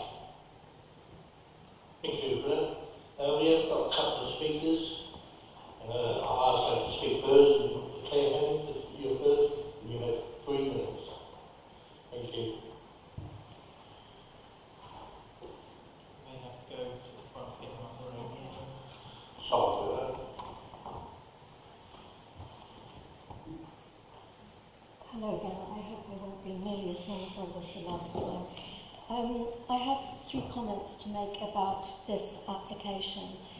The first is I would very much like to know how the officer is so confident that different user groups will be utilising this venue from the other ones on Queen Street and particularly the URC, because it seems to me that what is occurring here is a joining up of the nighttime economy with areas that St Michael Plea is outside that economy, as I understand it.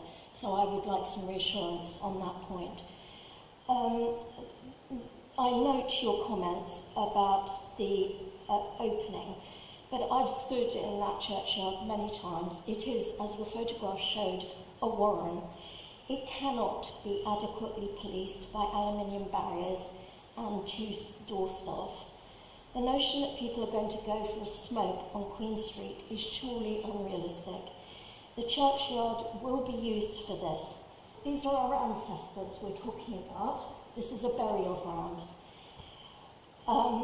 They will be used for smoking, for drinking, and for other activities.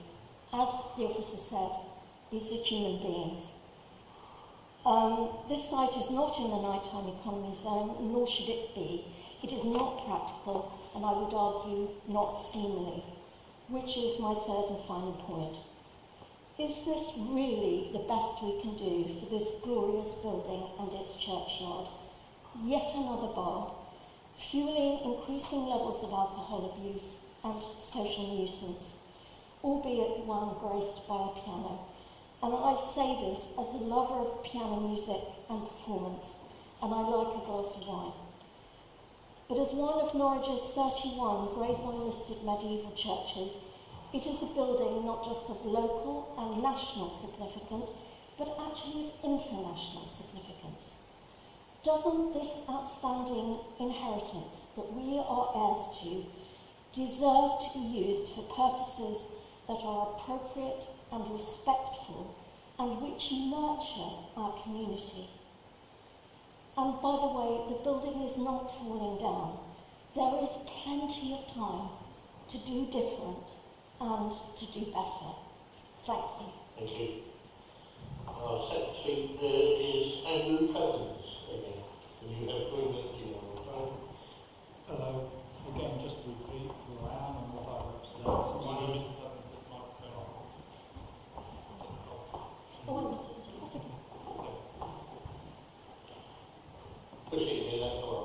Hello? Yeah. Hello? Yeah. Right.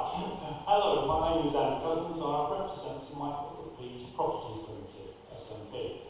We're a community of 25 units which present we're in a quiet and peaceful haven in the centre of historic Norwich. 3 of our properties, actually, as Debbie said, is 5 metres away from the rear of this church. You know, 5 metres. Can you imagine living 5 metres away from a club? Danny also mentions in our report several items that need to be addressed and looked at and reasons why they shouldn't. Point 24, Grade 1 listed, difficult to install effective sound control measures. This does not bode well for the property bordering the venue. Quote. Points 27, 56, light and CCTV security. This may include at the back of the church. Well, that lighting is going to shine in those 3 properties. I'm sure you wouldn't want to sleep with lights blaring, which will will be from dusk to dawn. Granted anyway, which is the council's zone, they put it in place, so therefore you have responsibility. Point 36, designated leisure area does not take into account that residents live within 8 metres of the venue. Well, it's 5 metres as Danny says, so that's even better for our argument. Point 56, late night venues on Queen Street 2 land that are higher than normal police presence to deter crime and antisocial behaviour. This area should not extend further to be next door to residential properties. Again, quoted from Danny's notes. In conclusion, Danny says that in principle, proposed use of acceptable on the site, however, this is finely balanced with the ability to control noise escape from the building, so as not to adversely impact the health and well-being of nearby residents by virtue of noise disturbance. Answer that one, please. Yeah, we're 5 metres away. Therefore, the case officer agrees with the vision is finely balanced and is in danger of negative impact on the residents of St Michael's at Fleet. The application is opening times of 2 a.m. on Saturdays and Sundays. This would mean the venue would be a late night business, but should be not in residential areas. Taking in the above account and granting the planning permission cannot be revoked under planning legislation, nor can it be revised in the direction of the local planning authority. It's essential that this application is not approved until these uncertainties are resolved. And I can't say any more than that. Danny said it herself in her report. Thank you. Okay, thank you very much. You have got the applicant here. You have got the applicant here, and it's John Taylor, and you will own 6 minutes. Thank you. Thank you. Okay, I want to try and address the uncertainty with regards to the applicant's ability to carry out the proposed use without some impact on the immunity of nearby residents. So this is not in the report. I'm going to address some of the comments that we made as well. In the noise impact assessment, it's quite clear that if I can keep the internal noise level within the church to 74 decibels, then the impact on the neighbours from noise is 0. It's not negligible, it's 0. So, how do I go about doing that? As you say, it's very difficult to do mitigation measures physically to the church. So you have to use other methods to mitigate the noise level. So what I'm proposing to do, if we can have the plan of the church meets on the thing. We have to know how sound is measured and how it travels and all that sort of thing. So there's going to be a bit of a physics lesson going on here. So we're going to monitor the internal sound in the northeast corner of the chancel, which is the closest possible point to the nearest neighbour. Now, when you measure the sound of an object, for example, a piano, you measure it from a standard distance of 1 metre. So that gives you your decibel level. Now, obviously, the further away you get from that sound source, that sound level drops off. And the formula is working out how much it drops off, as it drops off by 6 decibels every time you double the distance away from the sound source. So if it's 60 decibels at 1 metre, you go 2 metres, you've doubled it, so you lose 6 decibels. You go another 2 metres, you've doubled it, so you lose another. You go 4 metres, you've doubled it again, etc. So every time you double the distance, you knock 6 decibels off. That means that we can quite accurately work out how much sound is lost over any particular distance. It's a constant figure. So the primary mitigation measure I'm using to keep the noise to below 74, at that red dot in that top corner there, is I'm not having any amplification or any music performance at all in the chancel. So the closest any performer will be is on the north wall of the nave, just to the west of the north transept. So where just a little bit left of that. Bit left, that way.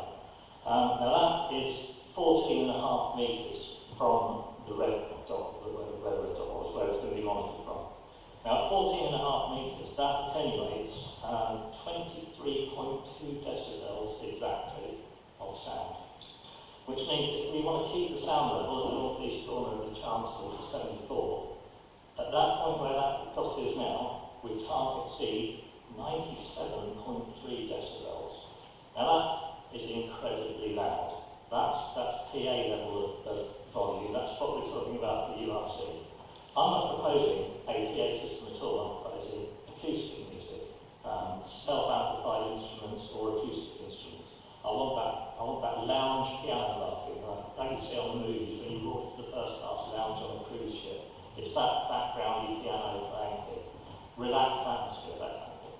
So to give you an example of how this works, let's assume a really loud guitar player turns up with his electric guitar amp, and he decides to stand where that red dot is there and blast his guitar out at 93.2 decibels.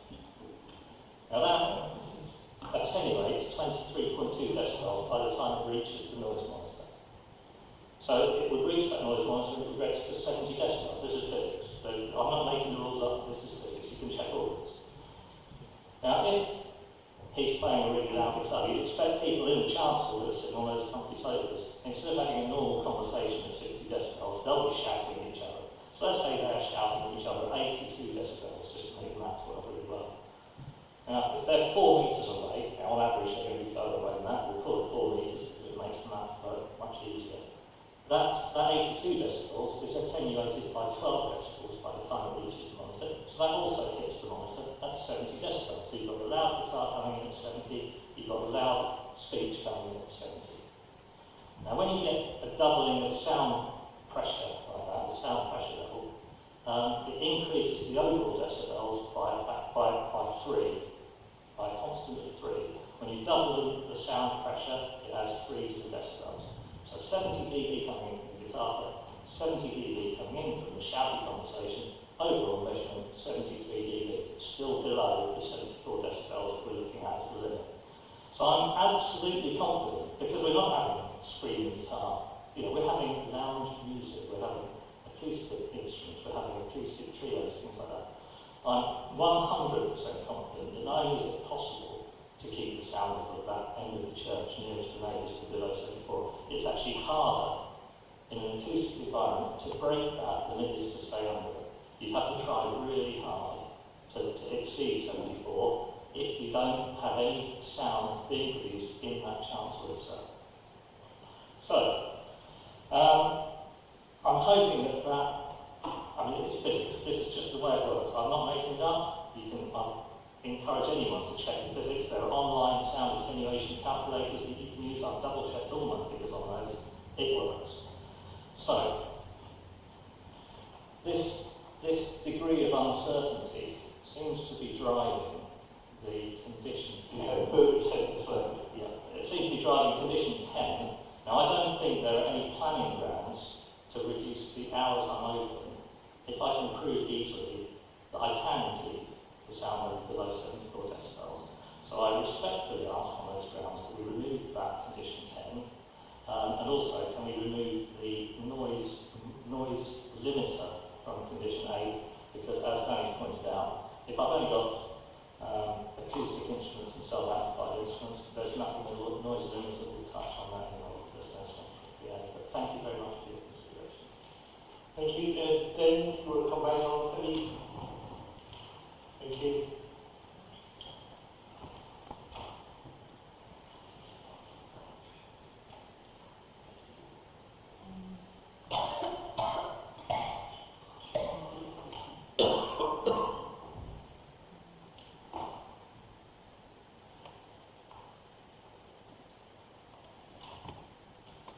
So on the discussion of noise from the applicant that we've just heard, we're basing our assessment on noise impact assessments that were submitted by the applicant and that has been reviewed by our Environmental Protection Officer. That predicts the noise at that chancel window to be at 85 decibels. That is a prediction based on the expected use of the building. That is the reason that we have uncertainty that the noise can be limited to 74 decibels, and the reason that we've applied the conditions that we have regarding noise limiters and regarding opening hours. The noise limiters would be future-proofing the site as well. Should the use be transferred to someone else, another person's occupying the building, they want to install some very loud speakers, they would have to discharge that condition. And that allows us to control the noise to an acceptable level. So that's just to give a little bit of explanation around the conditions that we've proposed. Thank you very much. We'll move on to questions from members. Anyone have questions? Mr. Sains? Two questions, if I may. In the provision of toilets and things, I'm guessing that these are enclosed cubicles, because it looks to me that they are then make some unisex available for everyone to use. I'm correct in that? Oh, great. Okay. Second question. Where you showed the outside photograph with that little gate that remains closed, is that part of escape route from offices or whatever in the event of fire? They just have to have reasonable escape to reasonable safety, so that would be within the grounds, but they could exit the grounds from any point. So it doesn't restrict people's escape in the fire? So the escape routes that we were talking about earlier, let me just get a site map up. The escape routes that we were talking about earlier come from fire escapes on this building here and this building here. They both have escape routes. Primarily, we would expect them to be using this route here because that's closest to them, and it's for that reason that we're only proposing temporary barriers installed to prevent customers from entering the ground. The gate that we were showing in that photo just now is actually located over here. Yeah, that answers my question. Thank you. Yeah, so it doesn't restrict fire escape routes. Yeah. Thank you, Councillor Fox.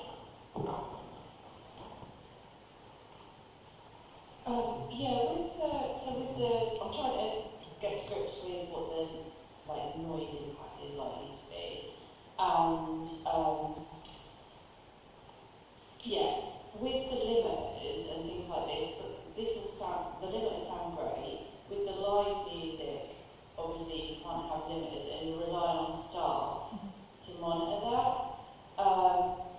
Now, how will we know that's being done appropriately? What enforcement, what monitoring by the council will there be to ensure that is being done appropriately and that level of noise is not being exceeded? Because I know we have just sort of a really limited budget, and I'm just concerned that we won't have the means to do that.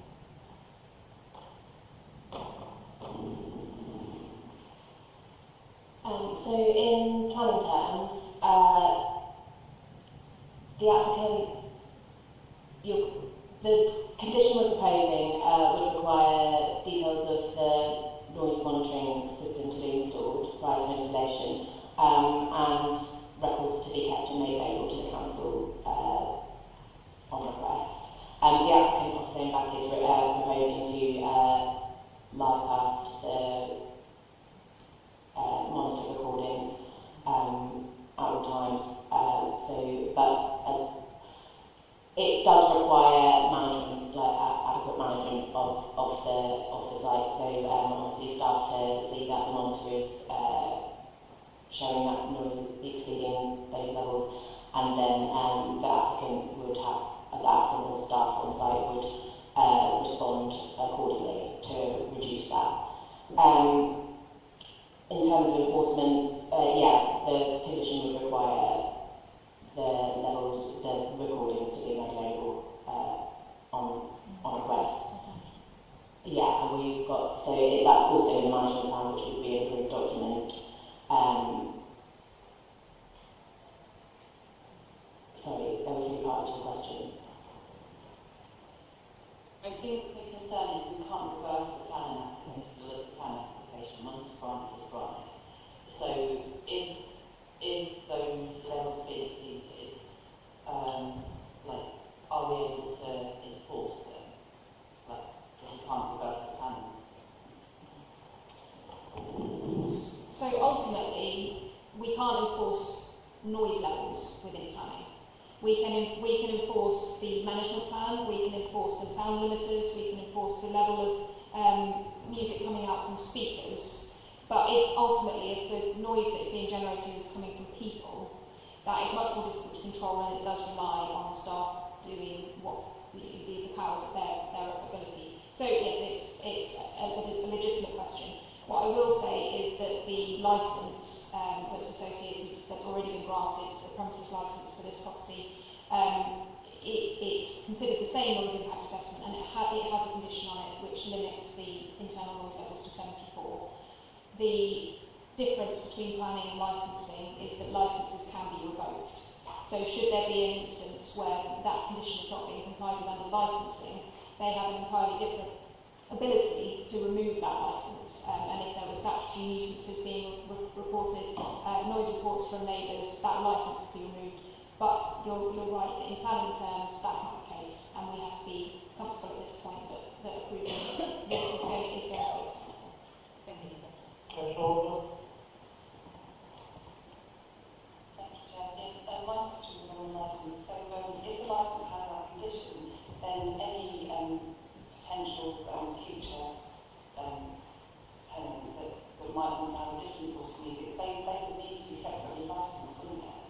So, yeah, it just, I don't know, it just felt like we were kind of using hands like not something like that phrase. Like, you know, why legislate twice for the same issue when there's already sufficient powers for the licensing? I was just unsure about that. Thank you. Councillor Haynes? If we just Oh, was there a question? Yeah.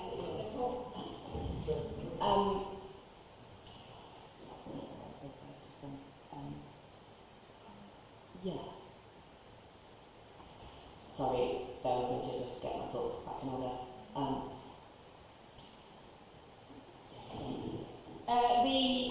So the ultimate issue here is that we have to consider this planning application. Planning application runs with the land. So if permission is granted, anyone can pick up that permission and go and use it. And we have to be comfortable that the permission that we're granting with the conditions that are attached to it would control the noise to a suitable level forever. In any instance, any user, anyone using the site as approved, whereas premises licences change over time.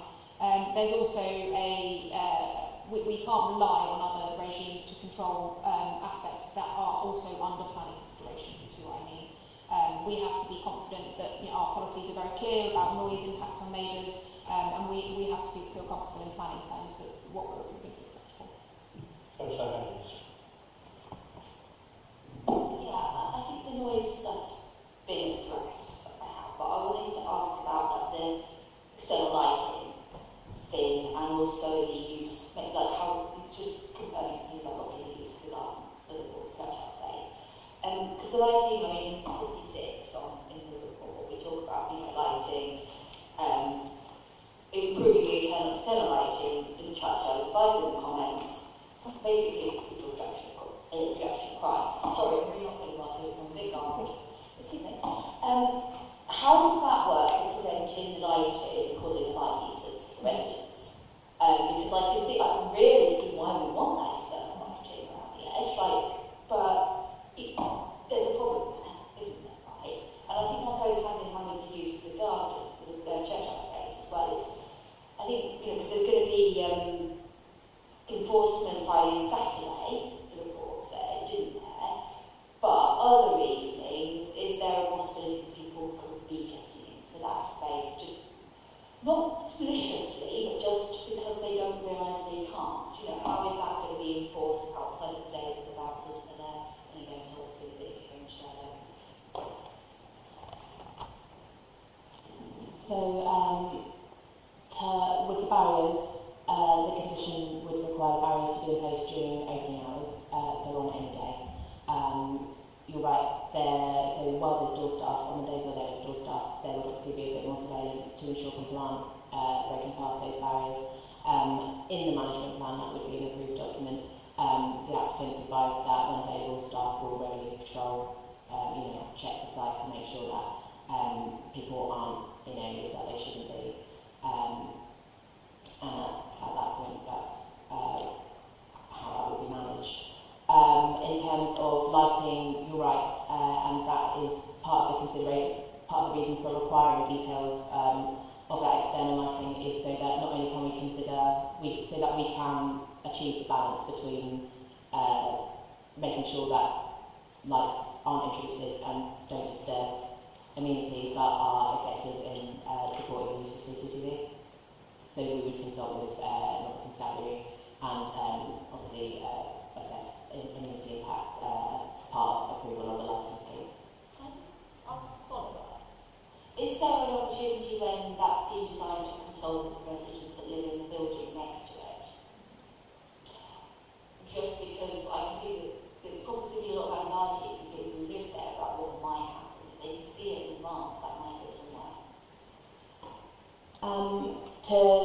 The discharge condition does not carry a statutory consultation, so we don't consult on those schemes, but those applications are available to view online.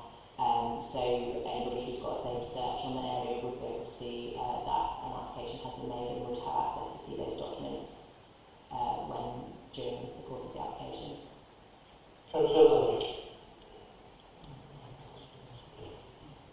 Following on from that, that's not quite the same as having the occupiers having any input into that, is it? So, just to clarify, the discharge condition process, as Danny says, doesn't carry any requirement to consult. We do sometimes receive comments from neighbours on those applications anyway, and if their comments are relevant and useful, then obviously that will form a part of our consideration. There's nothing to stop that from happening. But the other thing to note is that obviously it's in our interest to protect the community. That's very clear in our policies. That's part of the reason for the condition. And we would have access to our colleagues in environmental protection who have lighting qualifications and are able to comment on light spill, and that would form a key part of our decision. So it's not to say that we wouldn't have any consideration. We would absolutely have consideration for those neighbours. But nevertheless, for CCTV to be effective, it needs lighting. And so there's a good possibility there would be light there of some sort, perhaps varying degrees of brightness, but from dawn to dusk. There may well be lights in that location. It depends on the location of cameras. What we would want to see from a CCTV and external lighting scheme in combination is that all parts of the site can be viewed to a reasonable extent. It doesn't need to be absolutely every little corner, but the majority of the site is under surveillance, and that there's sufficient lighting for those CCTV cameras to operate. That doesn't necessarily mean that they'll be particularly bright. It doesn't necessarily even mean that they'll be on at all times, because they could be motion activated, and we may see sort of cowls on the lights to prevent the light spill from going in a certain direction towards neighbours. We would, that would all be possible in our view, and just form a part of that more detailed technical aspect of the consideration. Councillor Lord? Thank you, Chair. I think exactly the question has just been answered. It's really about the degree of responsibility that the applicant is going to take for the ground as a whole, and in respect of people who are not actually patrons of the establishment. I think it's already been answered. Am I right? I think that we could confirm that. So the condition that we're proposing is for barriers to be in place. So there's basically three ways that this consideration is being dealt with. Barriers to be in place with signage saying no public access, staff to patrol the sites as and when needed, and CCTV to be in place and to control that. We also have a condition on that says no public. Let me get it up. 1 second. Something like members of the public shall not be no use of the garden areas by public. That doesn't necessarily mean customers. Thank you. Councillor Fox? Yeah, sorry, I just want to take it back to the noise again, because I'm just really trying to get an understanding of whether it's going to be problematic or not. And could you just reiterate, did you say it would be 51 decibels, like external, like where the houses are, and visual wording, did you say that was kind of like borderline, or I don't know what that sounds like. I don't know what 51 decibels sounds like. I'm just trying to. I can quote you direct from the report if that would help.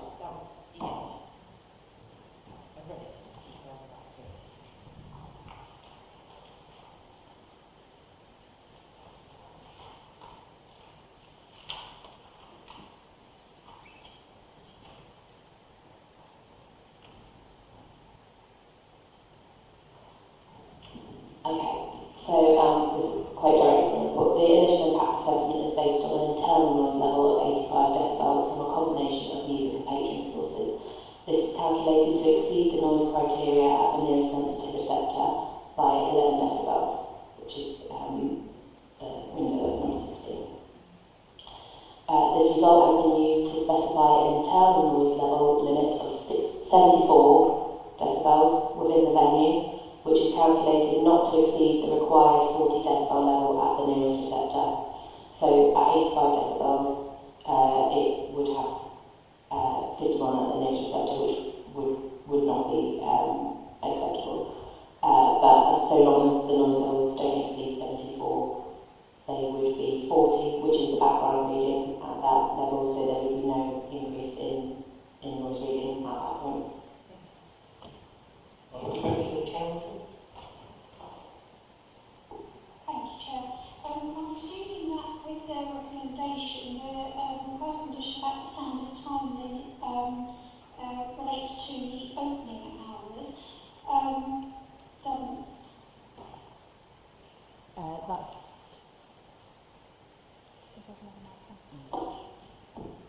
The standard time limit is that the application development must be begun within 3 years. Oh, okay.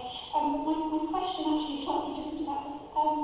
What I wondered is there, or has there been a past precedent for premises to be granted opening hours beyond the normal opening hours if they're not in the late night zone?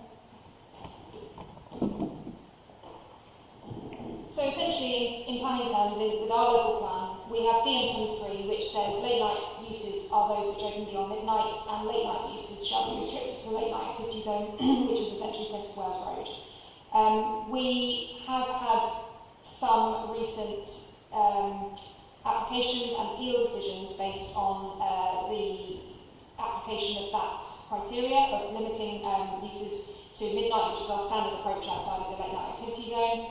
And only in instances where the actual use that's being proposed is not one which might generate noise have we ever granted it beyond midnight. So what I'm referring to are things like betting shops, adult gaming venues, I think they're called. There's one of those on St Stephen's Street where an inspector recently allowed opening hours beyond midnight because it's not the sort of use that has large crowds of people going in and out and not any noise generating use in the same way that this would.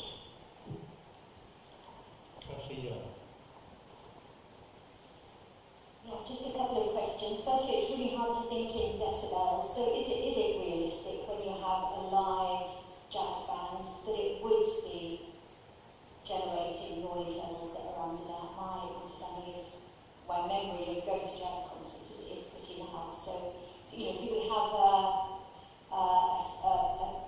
benchmark figure of what a typical jazz performance in decibels would be? Does that exist?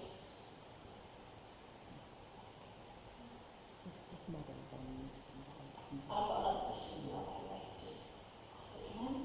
So the noise impact assessment that we've reviewed predicts 85 decibels internally without any of the noise limiters, etc., that we are proposing by condition.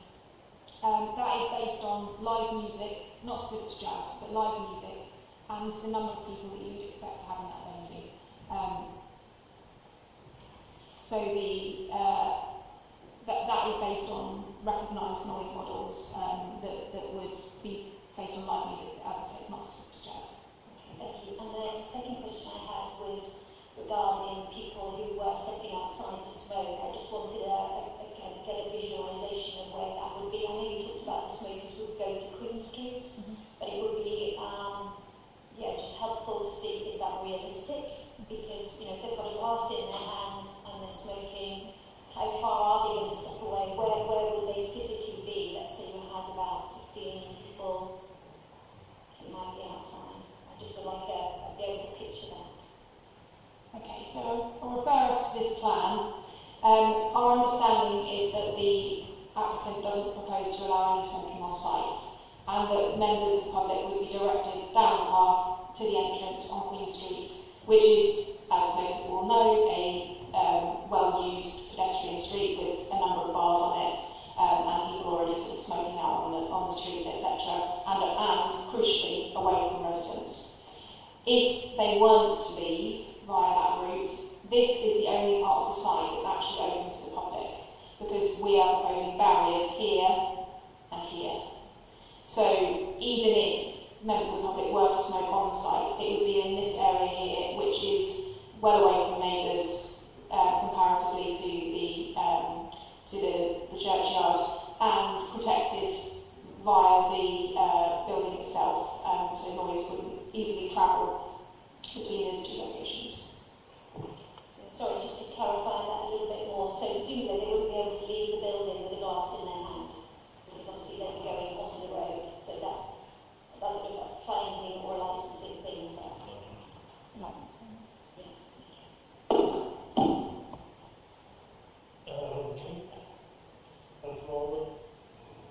Thank you, Chair. I was just wondering about the opening times and how they compare to the other venues on Queen Street.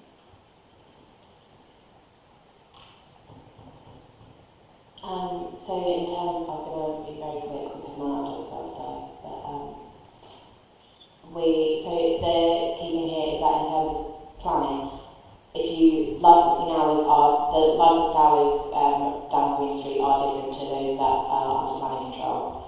And so in that situation, property should adhere to whichever is less.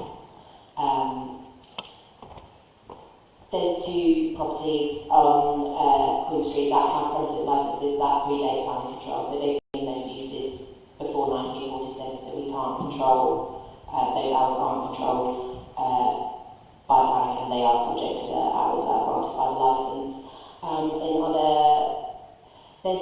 On Queen Street there's no other planning uses as a sui generis drinking establishment. But you do have number 5 Queen Street, which changed use in back predate planning. Kerry's, which is number 6, under a planning use of as a cafe bar, that was originally granted until midnight, and then later was varied, first under a temporary condition until 2 a.m, and then under a permanent derogation to that condition until 2 a.m, where they had more noise data than they originally submitted. The nearest drinking establishment is 8 Redwell Street, which is, wrong laptop, there, it's just here.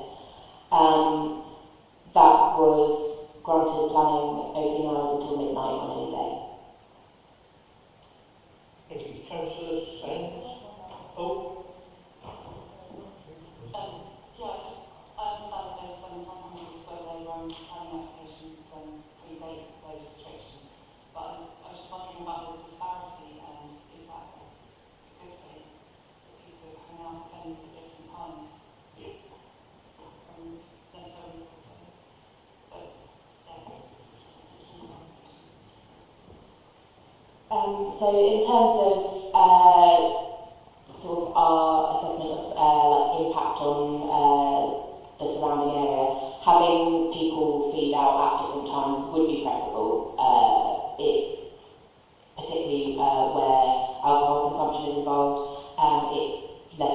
it would feed people sort of gradually rather than having one big push of people out onto the street at one time, which would obviously be more noisy, would increase contact with each other, which would also increase noise and the potential for disturbances. So yes, having varied opening hours in an area can be preferable. Councillor Sands? Thank you, Chair. I'd just like to return to lighting, or internal lighting, because I think one of our speakers mentioned the light spillage from the chancel windows out onto homes and 3 windows there. Is it possible to impose a condition asking for drapes to be installed inside, if that's allowed in a building like this, to cut down the emissions of light outside, and possibly those drapes will also assist in sound attenuation as well? List building consent would be required for the installation of poles or drapes or whatever fixtures would be needed to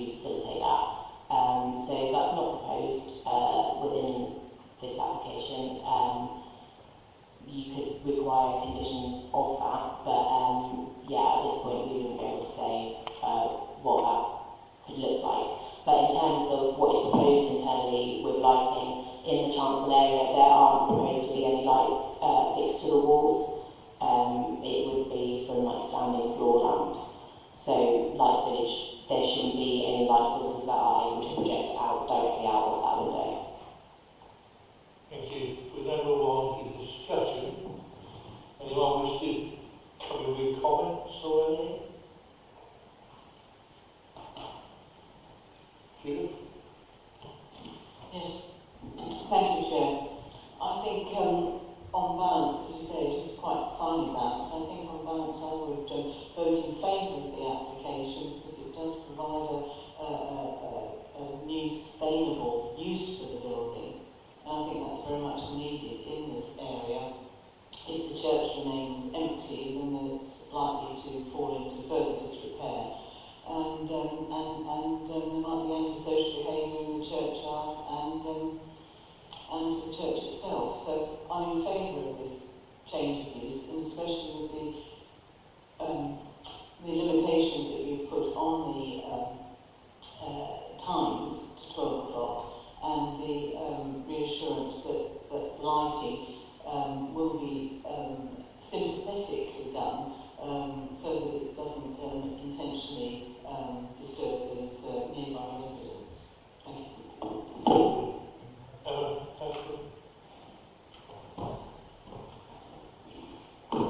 Thank you. I was actually going to say very similar to Councillor Lovett, but just to explain before voting, but for me this is an on-balance thing. I fully recognise that it's not possible to have a usage like this without some impact on the immunity, but I'm content with the information and clarification we've had today that these are going to be mitigated to an acceptable extent, that's noise, lighting, managing behaviour.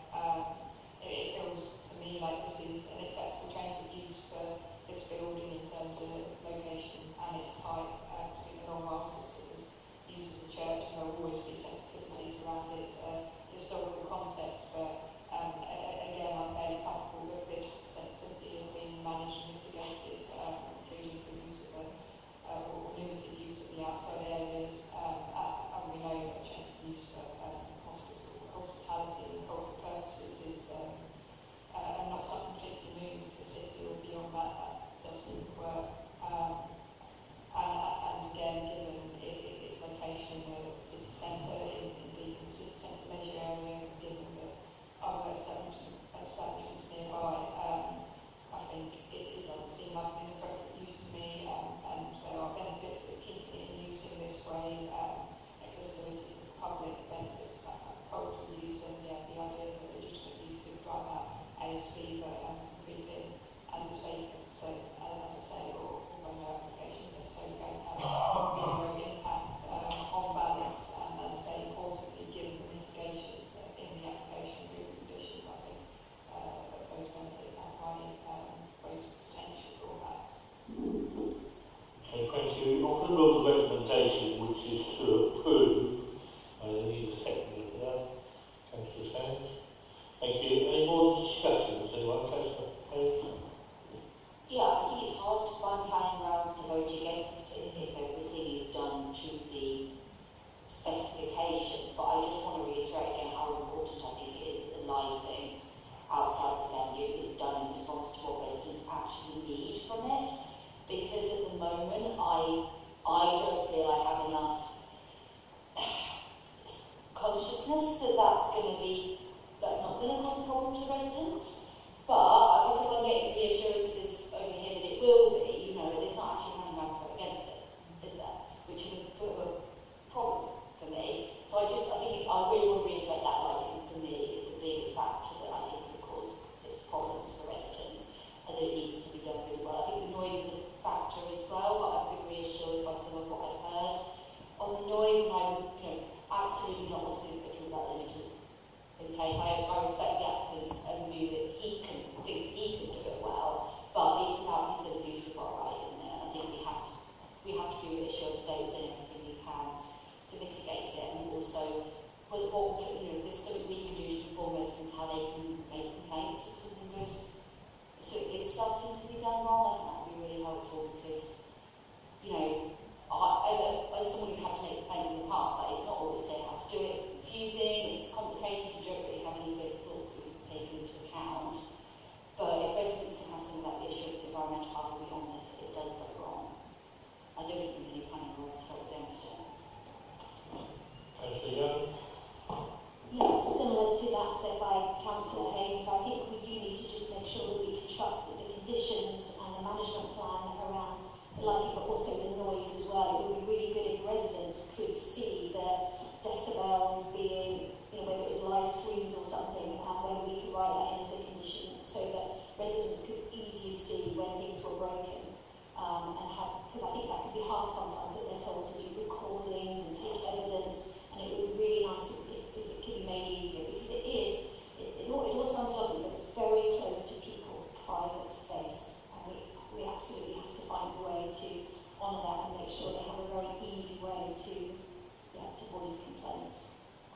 So it's actually in the master plan supplied by the applicant, which would be an approved document. It specifies sound levels to be recorded at frequent intervals and published in real time with historic levels available for at least 31 days. That's great for the management plan. Would that pass to any future? So the condition would be written that records would be made available to the local authority on request. Okay, thank you very much. Anyone else wish to say anything? Now we'll move on to the bill. All those in favour, please show.